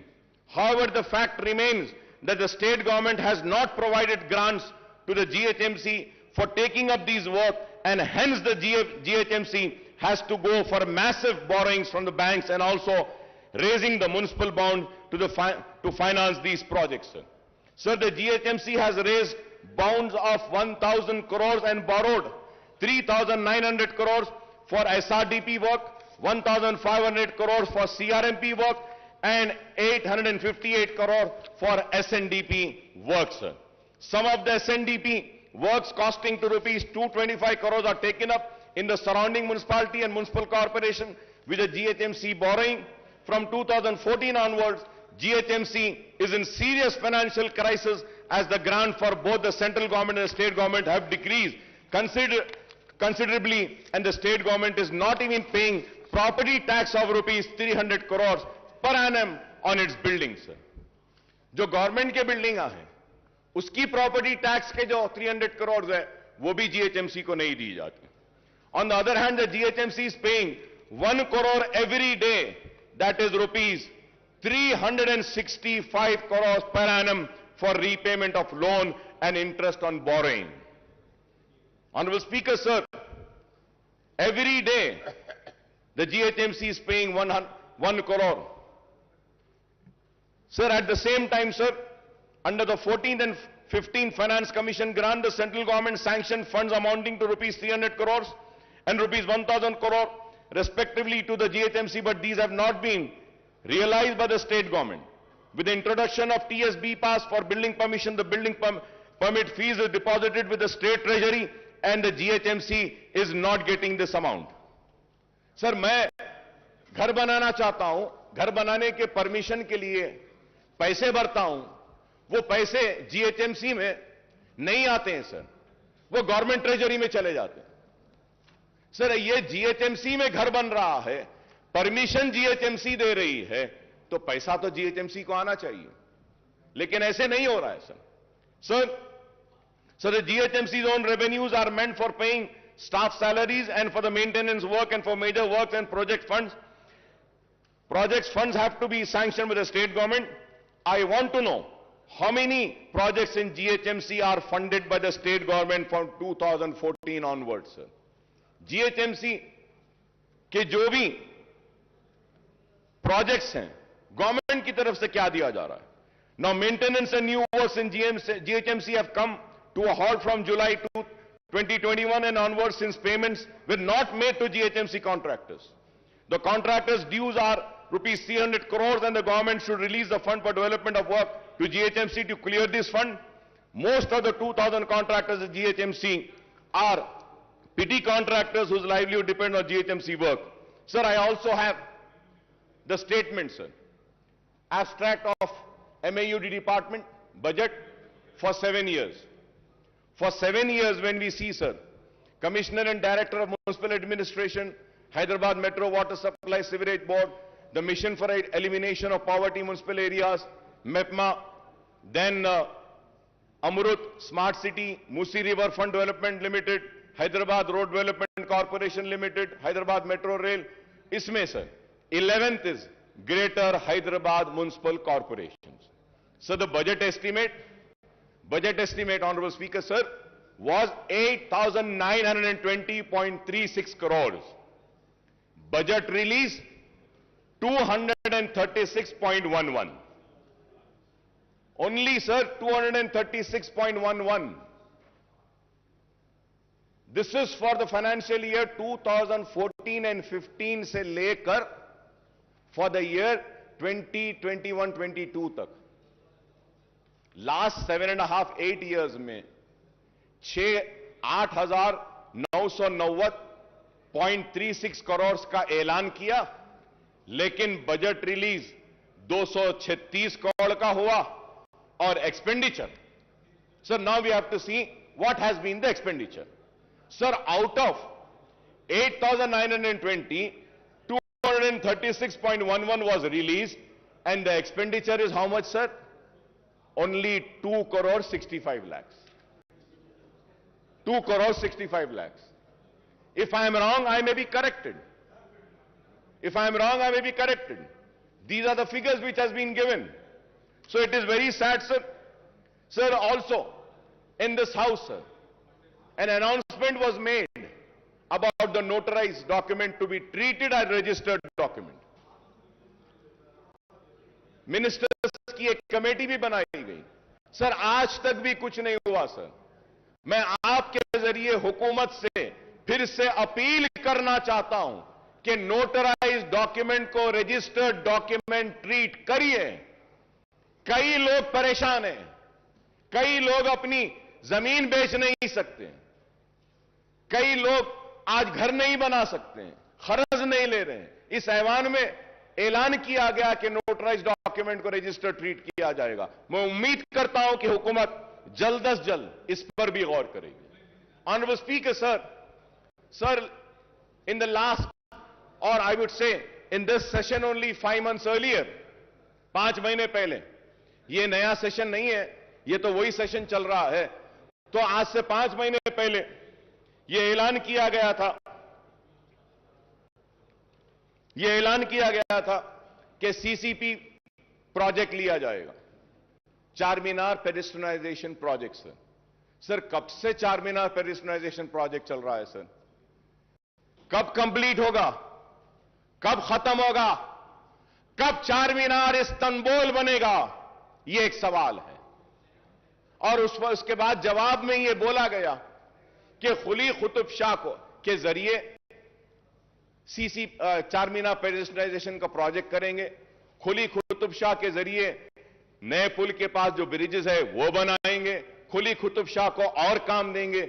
Sir खुली कुतुब शाह का जो पहला जितना बजट लास्ट ईयर दिए थे उससे और कम कर दिए, और कम कर दिया गया। आप बजट एलोकेशन कम करेंगे, लास्ट ईयर जितना बजट दिया गया था that was sufficient enough only for the payment of salaries of Quli Qutub Shah Urban Development Authority employees, और अब कुछ भी नहीं किया गया। Sir pending works of nalas and sports and the stadiums are still pending. In my constituency, sir, one stadium work was started 10 years back, sir. It is more than 10 years that it is yet to be completed. Sir, we have spoken about the nalas 5 months earlier when we have the assembly session. That time we spoke about nalas. We spoke about the breach जो शिगाफ आया था तालाबों में, जिसकी वजह से नुकसान हुआ था लोगों को, उसके बारे में बात करें। और हमने कई तजावीज दिए। मैं बड़ी मौजरत के साथ ऑनरेबल स्पीकर साहब कह रहा हूं, मेरे दोस्त काबिल दोस्त को बुरा दिखेगा, खराब दिखेगा मेरे काबिल दोस्त को, केटी रामाराव साहब को, जिनकी मैं बहुत इज्जत करता हूं, एहतराम करता हूं। लेकिन ऑनरेबल स्पीकर साहब, इस ऐवान में कहा गया था कि अकबर साहब हम मीटिंग बुलाते हैं, बैठते हैं। दशहरा गया, दिवाली गई, दिवाली के बाद क्रिसमस गया, न्यू ईयर गई, संक्रांति गया, कब होगी मीटिंग? बुला लीजिए साहब। हम आप साहब, हमारे पास पूरा टाइम है। आप जब बोले जब हम आ जाते हैं आपके पास, जब आप बोले आ जाएंगे। एक मीटिंग उसकी बुला लीजिए। Sir going to Hyderabad Metro Rail, sir, we welcome the announcement that Hyderabad Metro Rail has been allocated rupees 500 crores in the next in the next year's budget for taking up works on the long pending connectivity to the old city from Mahatma Gandhi bus station Imliban to Falaknuma under corridor 2 of 5.5 kilometers.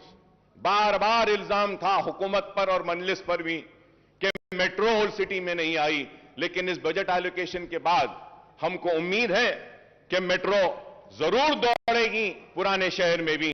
Sir, for metro connectivity to Shamshabad airport an allocation of rupees 377.35 crores has been made. The project has been awaiting government nod for the 32 kilometers elevated work from Gorboli for the last couple of years. The Hyderabad Metro Rail, the government special purpose vehicle which oversees the metro construction, has been provided loan of rupees 1,500 crores too. But we are disappointed, Honorable Speaker sir, but we are disappointed that no allocations have been made for MMTS Phase 2. MMTS Phase 2 के लिए हम बार बार मुतालबा कर रहे हैं। कितने साल से? 6-7 साल से मुतालबा है कि MMTS Phase 2 के लिए एलोकेट करिए फंड्स, लेकिन वो अब तक नहीं हुआ। मैं उम्मीद करता हूं कि फाइनेंस मिनिस्टर साहब MMTS Phase 2 के लिए भी जो रिक्वायर्ड फंड्स हैं उसको भी जारी करेंगे। So the state government has to provide its share of assured 2/3 funds of total cost of 817 crore, but only 129 crores was released. the MMTS Phase 2 project taken up by the South Central Railway should be completed in all respect, connecting the suburbs and providing a cheaper and environmental friendly transport system to the poor and middle class passengers. The MMTS Phase 2 also provides for extending the connectivity to the Shamshabad airport, and this can be supplement the metro connectivity from Gachibowli. So about 2 BHK with an objective to providing a dignified dwelling of decent size, the government is implementing 2 BHK program. The government has sanctioned 2.91 lakh houses all over the state and 1 lakh in the GHMC area. However, in the 15 assembly segments of Hyderabad district, only 9,453 houses are sanctioned and 24 locations, and there is no 2 BHK housing site in Charminar, Amberpet segment, sir. Sir, in the GHMC area, only 4,504 houses have been completed and only 3,136 houses are actually handed over to the beneficiaries, sir. Most of the housing units in GHMC area are at various stages of constructions, and work has been stopped at most of the site as, again, the same problem, the contractors are not paid their dues for several months. I request through you, sir, कि ये contractors के जो पैसे हैं, इसको pay करने के लिए बोली. In the next year budget allocation, rupees 12,000 crores is proposed for the 2 BHK program, and I hope that the housing units in GHMC would be completed and hand over to beneficiaries during the year. We welcome the government decision to launch the scheme of providing financial assistance for construction of 2-bedroom housing scheme for people who have their own plots with a unit cost of 3 lakh per house. 3 lakh रुपये गरीबों को जो जिनका खुद की जमीन है घर बनाने के लिए देने का जो ऐलान किया गया है, हम इसका खैर मुकदम करते हैं. It is better late than never, although the proposed unit cost has been brought down from the previous promise of rupees 5 lakhs rupees. Sir, in the coming financial year, 4 lakh beneficiaries will be provided assistance to construct the houses with a unit cost of 3 lakhs. For each assembly segment, 3,000 houses will be taken up. For providing financial assistance for these 4 lakh beneficiaries, rupees 12,000 crores will be needed. And the question is, where will the funds for the completion of construction of 2 BHK housing units will come from the government, sir? So now, going further ahead with the welfare department, sir. Sir, SC welfare, ST welfare, BC welfare and minority welfare, sir. Sir, 2022-23 budget for SC welfare, the revenue with 31,220.91. The capital was 559.50. The total was 31,770.41. And percentage, if we have to see the allocations, taking in account the entire budget of the state, the percentage is 12.36%, sir. Sir, ST welfare, revenue 10,804.88, and capital would be 1,759.91, and the total is 12,564.80. BC welfare, 5,289.83, the capital 407.72, the total is 5,697.55, that is only 2.22%. Sir, again, minority welfare 1728.71 और उसके बाद 1728.71. अगर आप इसको देखते हैं total budget के हिसाब से, तो माइनॉरिटीज को जो शेयर दिया गया है बजट में से, वो share is 0.67%.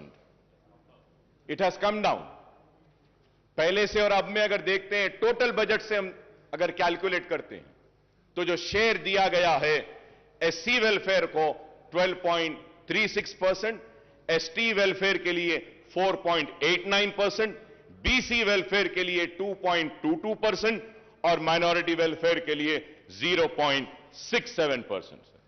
Sir, when we come to the minorities, sir, so Honorable Speaker, sir, before going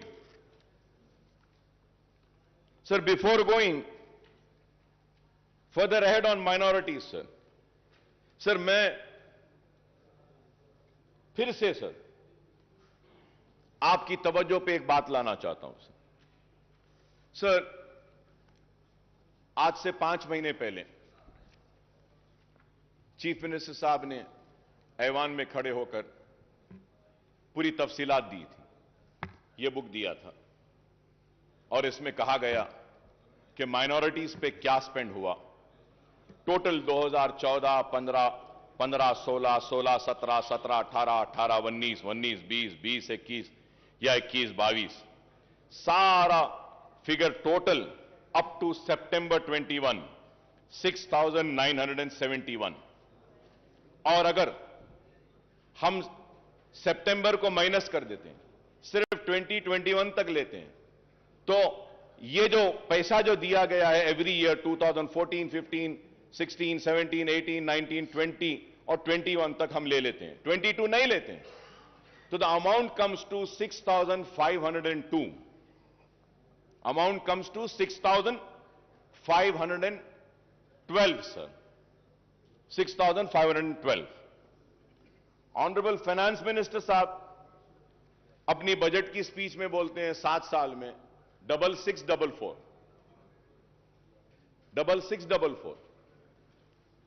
अब सर सवाल ये है, ऑनरेबल चीफ मिनिस्टर साहब जो फिगर दिए हैं वो सही है, फाइनेंस मिनिस्टर साहब जो फिगर दे रहे हैं वो सही है, या फिर कौन सा फिगर सही है sir? And when we go further ahead sir, I would say that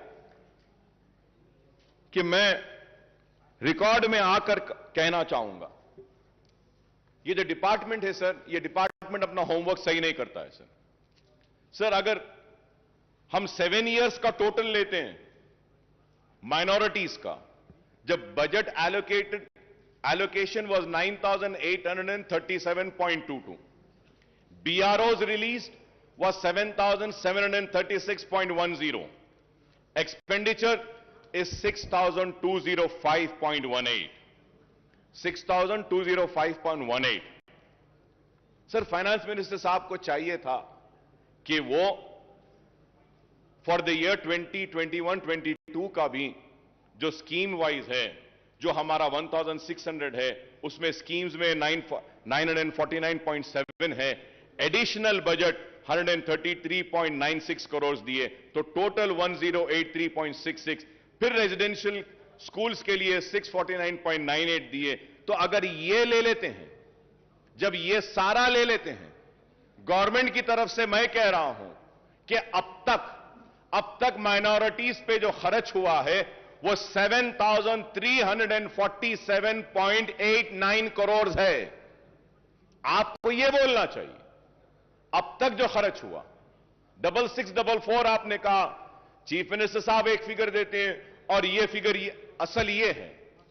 this is why I say that the department needs to study, the finance department also needs to study and come prepared.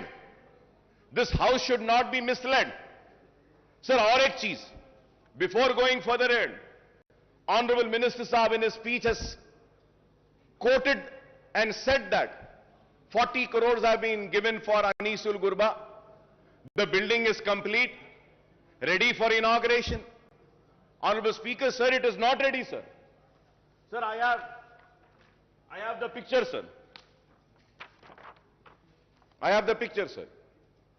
Is this ready? Is this called ready? No, sir, it's not ready. Why I say that? Any word said or uttered in this house holds an importance. And a document has been given. एक किताब दी गई, किताब में कहा गया है कि खत्म हो गया, नहीं हुआ है। सर मैं आपसे कहना चाहता हूं कि इस ऐवान में और एक बात, एक और ऐलान किया गया था। महमूद अली साहब यहां मौजूद हैं, अगर मैं गलत कह रहा हूं तो मुझे रोकिए, मुझे टोकिए।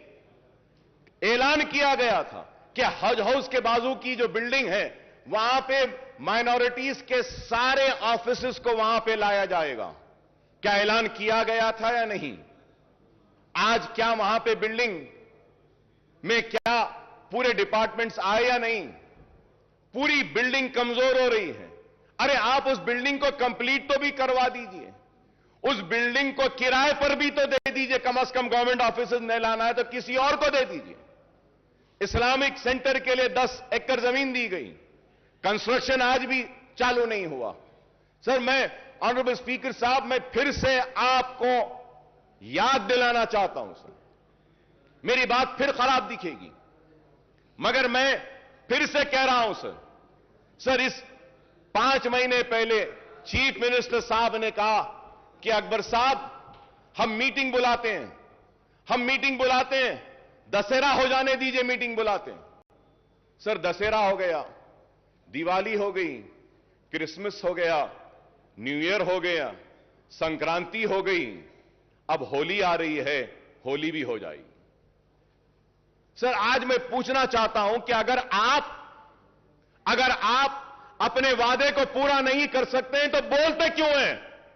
बुरा दिखता है मेरी बात, लेकिन हक है। मैंने जो कहा कि आपने मेरे कान को खुश किया, मैंने आपके कान को खुश किया, ये लेने देने की बात कहां से आई? यही बात हुई। बादशाह के दरबार में खड़ा है गाने वाला, गा रहा है, वाह वाह वाह क्या गाया, जमीन ले ले, वाह वाह वाह क्या गाया, जायदाद ले ले, वाह वाह वाह क्या गाया, सोना ले ले, वाह वाह वाह क्या गाया, हीरे ले ले, वाह वाह वाह क्या गाया, मोती ले ले, वाह वाह वाह क्या गाया, ये ले ले, वो ले ले, सब हो गया। बाद में आके बोलते हैं, अरे सरकार, मैं इतना अच्छा गाया और मुझे बोले कि तू जमीन ले ले, जायदाद ले ले, मोती ले ले, हीरे ले ले। तो सवाल ये है, तो पूछते हैं कहां है, तो बादशाह पलट के बोलते हैं, अरे लेने देने की बात कहां है बाबा, तूने मेरे कान को खुश किया, मैंने तेरे कान को खुश किया। ये मेरी बात खराब दिखेगी मगर ऑनरेबल स्पीकर सर, मैं आपसे पूछना चाहता हूं, मेरा बदतमीजी होगी, माफी चाहता हूं सर। एक मेंबर इस ऐवान में वेल में आता है तो डिग्निटी और ऑनर इस हाउस की खराब और ये कह के सस्पेंड कर देते हैं, बाहर फेंक देते हैं। इस हाउस में जो ऐलान किया गया, उस ऐलान का क्या है, मैं पूछना चाहता हूं। क्या उसकी कोई अहमियत नहीं? उसका कोई वकार नहीं? क्या उसकी इज्जत नहीं? हम पुकारे तो कहां पुकारे, हम चीखे तो कहां चीखे, बताइए। ये ऐवान में आकर पुकारेंगे और ऐवान में बोलते हैं कि करेंगे, बुलाएंगे, इंतजार में खड़े हैं। सरकार का बुलावा कब आएगा, कब आएगा? आज आप बताइए ऑनरेबल स्पीकर सर, हम दर्द के साथ, कर्ब के साथ कह रहे हैं, आलेर की एनकाउंटर पर रिपोर्ट देंगे बोले, आज कातिलों को प्रमोशन हो रहा है, उन जालिमों को तरक्की दी जा रही है और मेरे खून बह रहा है, लेकिन उस पर इंसाफ नहीं। कब मिलेगा आलेर के लोगों को इंसाफ, मेरा सवाल है। आज हम ये बातें करते हैं, जियो निकाला गया, बोला गया कि चारमीनार पेडेस्टलाइजेशन के पुल को डालेंगे, कहां है बताइए। मैं जरूर यहां खड़े होकर अपने हक की लड़ाई लड़ रहा हूं। Honourable speaker sir, it is very important when we raise an issue, when an assurance has been given, that needs to be fulfilled. अब सवाल यह होगा कि आज इतने रिक्रूटमेंट का ऐलान किया गया, ये भी होंगे या नहीं? क्योंकि मेरे साथ तो यह तजुर्बा, मेरे साथ तो यह हुआ, मुसलमानों के साथ तो यह हुआ। सर, पब्लिक सर्विस कमीशन में एक भी मुसलमान नहीं, पब्लिक प्लीडर एक भी मुसलमान नहीं, माइनॉरिटी कमीशन में नहीं। क्यों बताइए सर? क्या एक मुसलमान को नहीं बना सकते? एक मुसलमान भी वाइस चांसलर नहीं है इतनी यूनिवर्सिटीज में। आप बताइए। मैं पूछना चाहता हूं टीआरएस के मेंबर से, मेरी बात गलत है तो बोलो, क्या मुसलमानों में एक भी काबिल नहीं है जिसको वीसी बनाया जा सकता? क्या मुसलमान में एक भी नहीं है जिसको पब्लिक सर्विस कमीशन का रुकन बनाया जा सकता? क्या मुसलमान में कोई भी काबिल नहीं है कि उसको एक पब्लिक लीडर बनाएंगे? मुसलमानों से हमदर्दी की बात है, लेकिन आज यह चीज नहीं हो रही है। इसलिए मैं आपके जरिए हुकूमत से मुतालबा करूंगा कि प्लीज कुछ करिए इस पर। अगर आप नहीं करेंगे तो फिर नहीं होगा। ऑनरेबल स्पीकर साहब, आपको सुन के हैरत होगी, यहां सब टीआरएस के लोग बैठे हैं। मैं इनसे सवाल करता हूं, अपने दिल पर हाथ रखकर बोलो, तेलंगाना आने से पहले औकाफी जायदादों के तहफ्फुज के लिए क्या आप चैंपियन नहीं बने थे? दिल पे हाथ रखकर बोलो, क्या हुसैन शाह वली रहमतुल्लाह अलैह की वक्फ की जमीन के लिए क्या आप नहीं लड़े थे मेरे साथ? क्या हाईकोर्ट में टीआरएस नहीं गई थी? क्या बोलकर गई थी? यह वक्फ की जायदाद है। तेलंगाना एजिटेशन, तेलंगाना मिल गया, हुकूमत में आ गए, आने के बाद वही किया। सर मैं मुझे कंप्लीट करने दीजिए सर। वही किया जो कांग्रेस ने किया, वही किया जो तेलुगु देशम ने किया। नाइंसाफी मुसलमानों के साथ हुई, वो ये हुई कि इख्तिदार में आने के बाद हुसैन शाह वली की जमीन गवर्नमेंट लैंड है बोलती है टीआरएस की हुकूमत। क्या इंसाफ है? हुकूमत में नहीं थे तो वक्फ की थी, हुकूमत में आ गए तो गवर्नमेंट की। पूरी जमीन चले गई, पूरी जमीन चले गई। ऑनरेबल स्पीकर साहब, सुप्रीम कोर्ट में वक्फ बोर्ड मुकदमा हार गया टेक्निकल रीजंस की वजह से। प्लीज अरे आज दे सकते थे। Please conclude sir I am concluding sir, but I have to say sir. Sir मैं बोलना चाह रहा हूं, इसलिए बोलना चाह रहा हूं कि मुझे बोलना जरूरी है सर। सर पहले तो पूरा असेंबली कट हो गई, 5 दिन 6 दिन चल रही है। क्वेश्चंस आते ने, 5 दिन में एक क्वेश्चन आएगा हमारा, और उसके बाद में अगर कम वक्त में बोलूं तो फिर मेरा इस ऐवान में आना ही बेकार है। मुझे बोलने दीजिए सर, इस वास्ते कि मजबूर होकर कह रहा हूं, मजबूर होकर। हजारों करोड़ की जायदाद चले गई, एयरपोर्ट में चले गई। सर मैं कहूंगा, चीफ मिनिस्टर साहब का बयान अब तक मैं सुन रहा था, रिक्रूटमेंट में कहे कि तेलंगाना के साथ नाइंसाफी हुई, बेशक हुई, इससे इनकार नहीं। आपके आने के बाद इंसाफ मिल रहा है, बिल्कुल मिल रहा है। हक तलफी हुई, आपके आने के बाद हक मिल रहा है। पानी ले लिया गया, पानी मिल रहा है। खेती नहीं होती थी, आज हो रही है। पेंशन नहीं मिलता था, आज मिल रहा है। सब सही है, लेकिन औकाफी जायदादें जो पहले तबाह हो रही थी वो आज भी हो रही हैं, आज भी हो रही हैं। Sir you remember, sir, honorable speaker, sir, you remember an announcement was made that CID inquiry will be conducted on work properties. CM साहब ऐलान करें। क्या हुआ सर? कुछ हुआ सर? कुछ सीआईडी आगे बढ़ी सर? कोई सीआईडी कोई इंक्वायरी करी? सीआईडी कुछ इन्वेस्टिगेट करी? सीआईडी के जो टर्म्स एंड कंडीशंस क्या है? क्या किसी को पकड़ी? क्या कोई जमीन रिकवर करी? क्या करी साहब आज तक? बैठे महमूद अली साहब, पूछना चाहता हूं, अजमेर का रुबात कब बनेगा? क्या ऐलान नहीं हुआ? कब बनेगा? बोले थे अजमेर में रुबात, कहां है? सर हम टीआरएस के दोस्त हैं, अगर उनको पूछते हैं तो हमको भी पूछते हैं कि किस बुनियाद पे आप तायीद कर रहे हैं, क्यों तायीद कर रहे हैं? हमसे भी सवाल होता है। नेक नामी आपकी मुतासिर नहीं, हमारी भी होती है। खुदारा मेरी आपसे दरखास्त है कि आप करिए।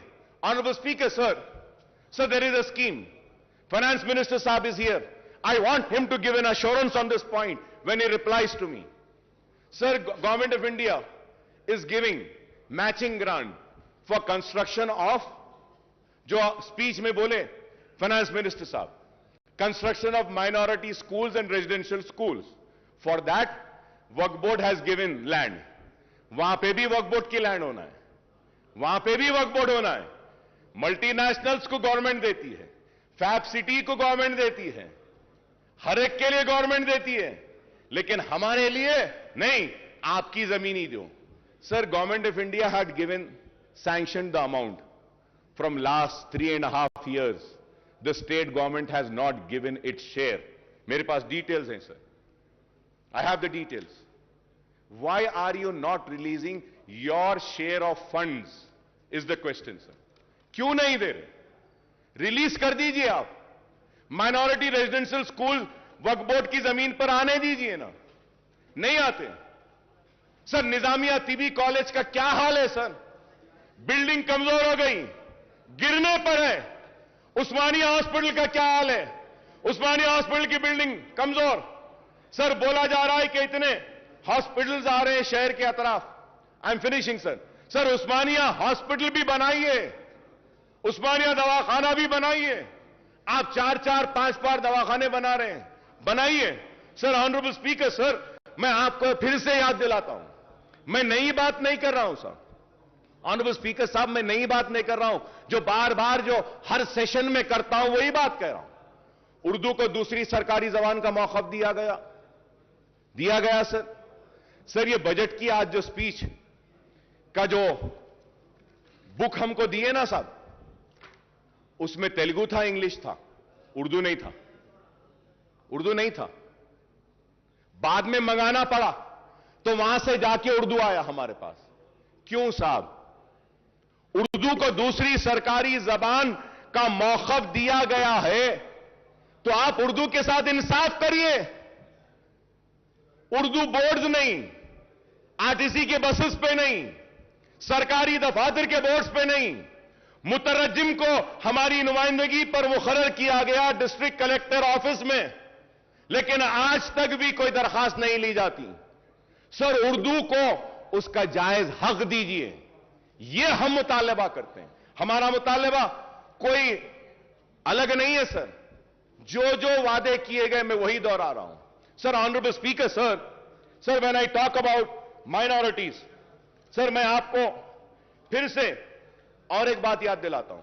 सर इस ऐवान में ये पूरे लोग गवाह हैं, चीफ मिनिस्टर साहब ने कहा कि Muslim minorities will be treated on par with SC/STs। बोले या नहीं बोले सर? मेरे पास है सर, कौन सी तारीख को बोले, लेकर आया सर।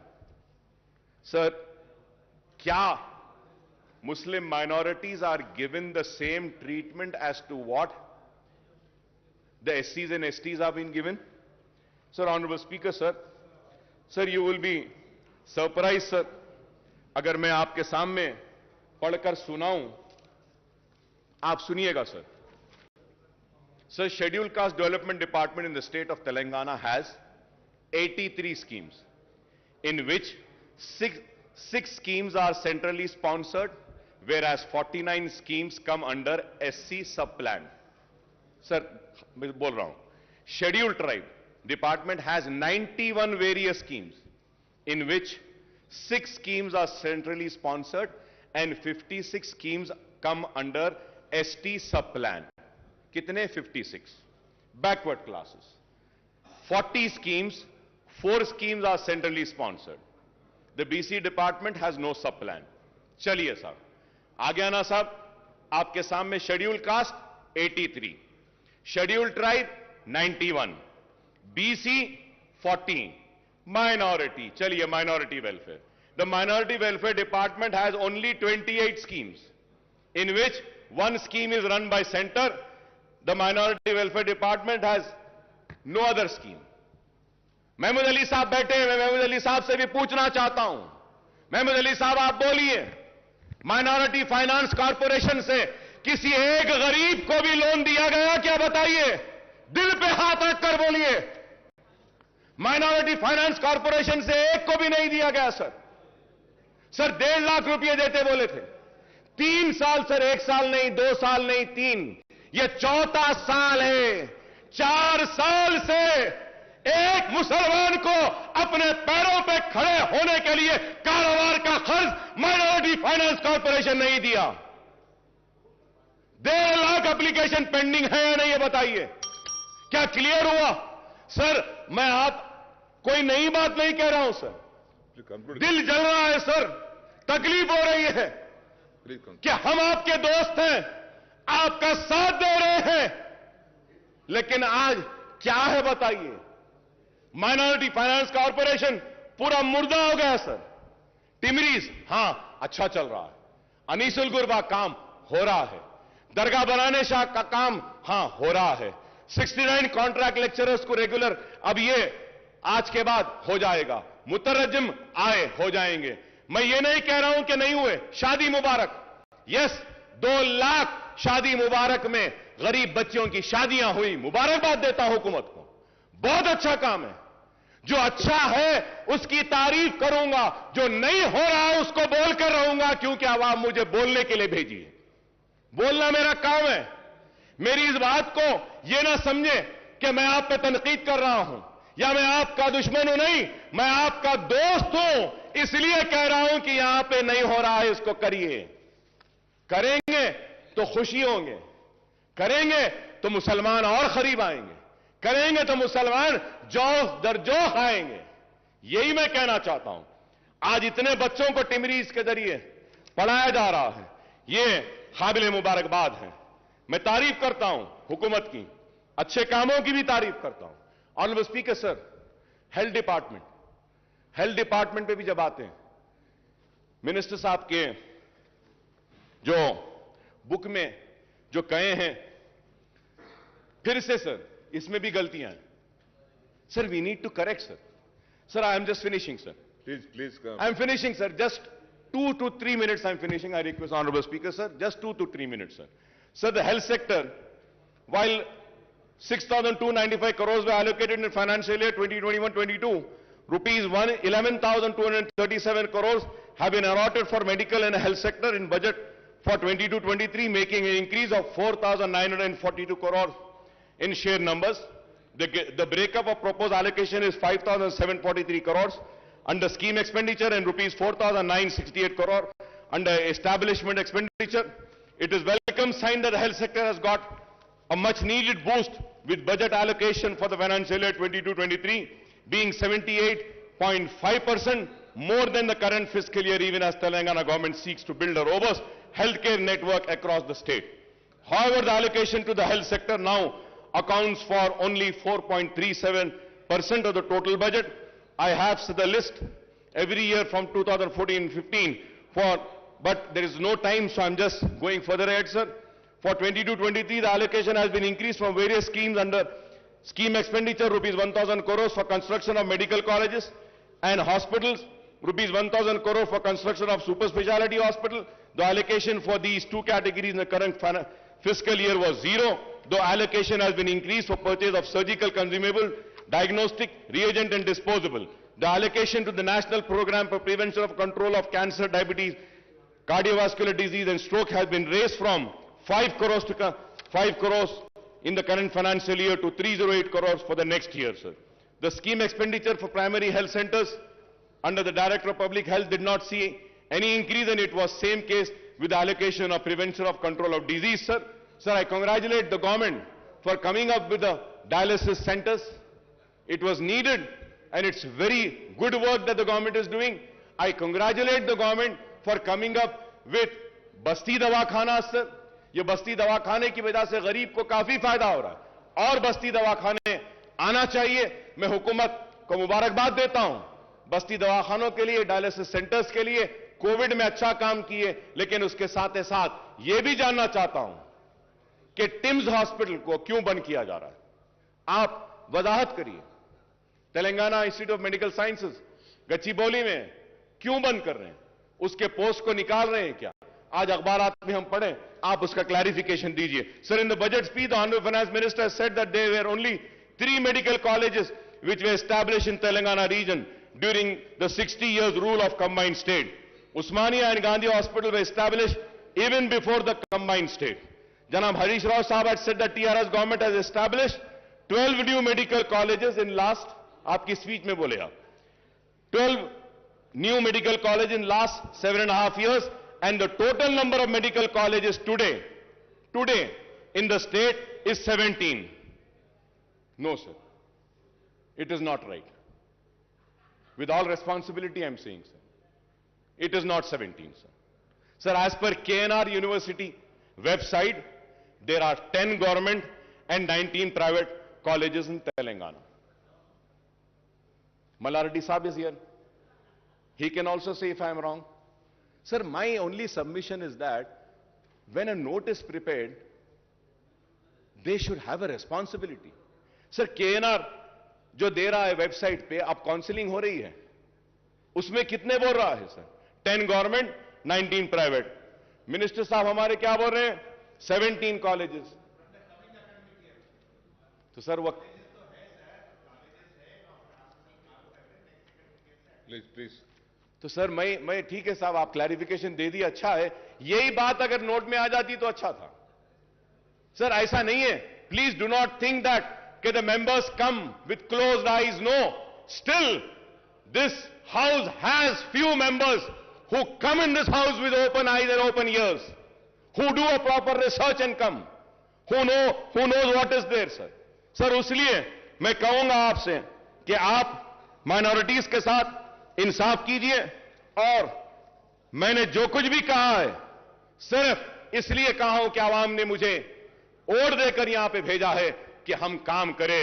और स्पीकर साहब, मैं खत्म करते हुए फिर से आपसे दरखास्त करूंगा कि आप इस ऐवान की हुर्मत, इस ऐवान की इज्जत और इस ऐवान में किए गए वादों की हिफाजत भी करना आपकी भी जिम्मेदारी है, हमारी भी जिम्मेदारी है.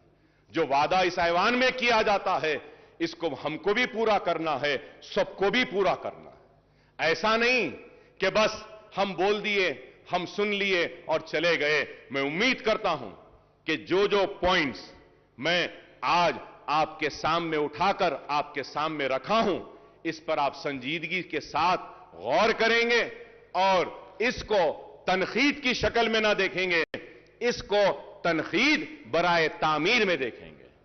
It is a criticism for sure, but it is a constructive criticism. Kindly take it as a constructive criticism. I thank the government at the same time, and also I want to thank Prashant Reddy Saab for taking up the construction of the Secretariat Mosque. CM साहब बोले थे संगे बुनियाद हुआ, तामीर हो रही है, लेकिन आज बाज लोग बोलते हैं कि संगे बुनियाद रख दिए, तामीर नहीं हो रही है. तामीर हो रही है और तामीर मुकम्मिल होगी. सेक्रेटेरिएट के साथ मुझे उम्मीद है कि सेक्रेटेरिएट की तामीर के साथ सेक्रेटेरिएट की मस्जिद की तामीर भी होगी मुकम्मल. हम इसके लिए हुकूमत का शुक्रिया अदा करते हैं. बहुत काम हुए हैं, बहुत काम हुए हैं और बहुत होना बाकी है. हम यूं ही आपसे लड़ते रहेंगे, मुसलमानों के मसाइल को हल करवाते रहेंगे और यूं ही हम लड़ते लड़ते आइंदा भी आप ही आएंगे और आपके साथ हम ही आएंगे और रियासत को बंगारू तेलंगाना बनाएंगे. शुक्रिया स्पीकर साहब. వాయిదా ప్రతిపాదన శ్రీ బట్టి విక్రమార్క మల్లు గారు మరియు ఇతరులు రైతుల ఆత్మహత్యలు మరియు ఇతర సమస్యల గురించి చర్చించాలని కోరుతూ ఇచ్చిన వాయిదా ప్రతిపాదన తిరస్కృతమైనది. Now the house is adjourn for tea break.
No.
Honorable Deputy Speaker.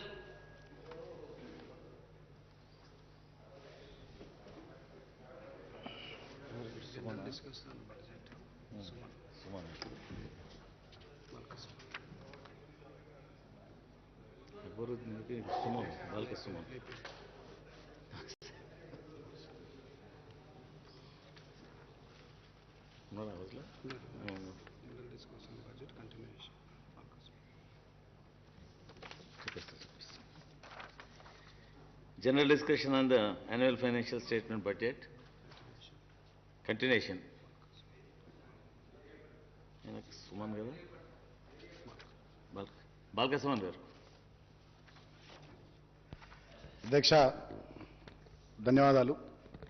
ముందుగా ఈ బడ్జెట్పై 2022-23 తెలంగాణ రాష్ట్ర బడ్జెట్పై మాట్లాడే అవకాశం కల్పించినటువంటి పెద్దలు, దైవ సమానులు, తెలంగాణ రాష్ట్ర మంత్రివర్యులు శ్రీ కల్వకుంట్ల చంద్రశేఖరరావు గారికి, ఆర్థిక శాఖ మంత్రివర్యులు పెద్దలు శ్రీ తన్నీరు హరీష్ రావు గారికి హృదయపూర్వకంగా కృతజ్ఞతలు తెలియజేస్తూ మా టీఆర్ఎస్ పార్టీ పక్షాన నాకు అవకాశం ఇచ్చినందుకు కృతజ్ఞతలు.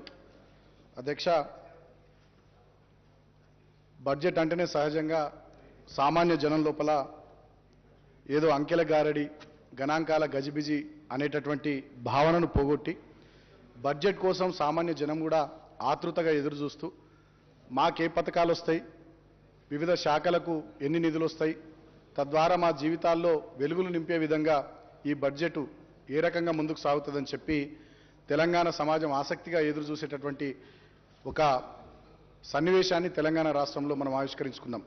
ఒకప్పుడు ఉమ్మడి ఆంధ్రప్రదేశ్ రాష్ట్రంలో బడ్జెట్ అంటే ఆందోళనలు, భయాల మధ్య అప్పటి తెలంగాణ ప్రజానీకం అసెంబ్లీ వైపు చూసినటువంటి పరిస్థితి నుండి ఇవాళ తెలంగాణ రాష్ట్రంలో బడ్జెట్ అంటే ఒక ఉత్సాహపూరితమైనటువంటి వాతావరణంలో ఆశగా తెలంగాణ ప్రభుత్వం వైపు, తెలంగాణ బడ్జెట్ వైపు చూసేటటువంటి ఒక సానుకూల వాతావరణం తెలంగాణ రాష్ట్రంలో వచ్చింది, ఏర్పడిందని చెప్పడానికి నేను తెలంగాణ బిడ్డగా గర్వపడతా ఉన్న అధ్యక్ష. ఈ 2022-23 బడ్జెట్కి సంబంధించి ఒకసారి మనం ఈ బడ్జెట్లోకి వెళ్ళి చూసినట్టయితే 2,56,968 కోట్లుగా ఈ బడ్జెట్ రాష్ట్ర ప్రభుత్వం ప్రవేశపెట్టింది.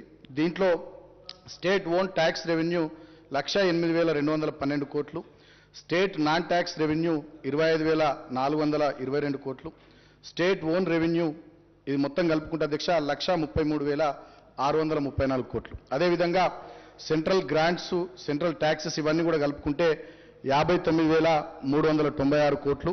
అదేవిధంగా లోన్స్ అన్నింటినీ కూడా కలుపుకున్నట్టయితే చూసుకున్నట్టయితే బారోయింగ్స్ని 59,632 కోట్లు, మొత్తం కలిపి 2,56,962 కోట్ల రూపాయలతో ఈ బడ్జెట్ని మనం ప్రవేశపెట్టుకున్నాం అధ్యక్ష. దీంట్లో మేజర్గా వివిధ శాఖలకు సింహభాగం నిధులు కేటాయించినటువంటి శాఖల్ని చూసుకున్నట్టయితే అధ్యక్ష, తెలంగాణ కోణంలో ఆవిష్కరించుకుంటున్నటువంటి బడ్జెట్ కాబట్టి వ్యవసాయ శాఖ, అదేవిధంగా విద్యుత్ శాఖ, తర్వాత నీటిపారుదల శాఖ, మున్సిపల్ అడ్మినిస్ట్రేషన్ శాఖ, పంచాయత్ రాజ్ శాఖ, ఎస్సీ ఎస్టీ బీసీ మైనారిటీ శాఖలు, అదేవిధంగా ఈ సందర్భంలో పెద్ద ఎత్తున వైద్య ఆరోగ్య శాఖకు కూడా ఈ బడ్జెట్లో నిధులు కేటాయించాలని చెప్పి ముఖ్యమంత్రి గారు నిర్ణయించి ప్రభుత్వం పెద్ద ఎత్తున ఆ శాఖకు కూడా నిధులు కేటాయించింది. అదేవిధంగా ట్రాన్స్పోర్ట్, రోడ్స్ అండ్ బిల్డింగ్స్ డిపార్ట్మెంట్కి సంబంధించి కూడా పెద్ద ఎత్తున నిధులు కేటాయించి సింహభాగం ఈ మేజర్గా ఈ శాఖలకు నిధులు కేటాయించినట్టుగా, ఎడ్యుకేషన్ డిపార్ట్మెంట్ కూడా పెద్ద ఎత్తున నిధులు కేటాయించినట్టుగా స్పష్టంగా కనబడతా ఉంది అధ్యక్ష. అదేవిధంగా ప్రభుత్వ ప్రాధాన్యాలు ముఖ్యమైనటువంటి పథకాలను చూసుకున్నట్టయితే మేజర్ స్కీమ్స్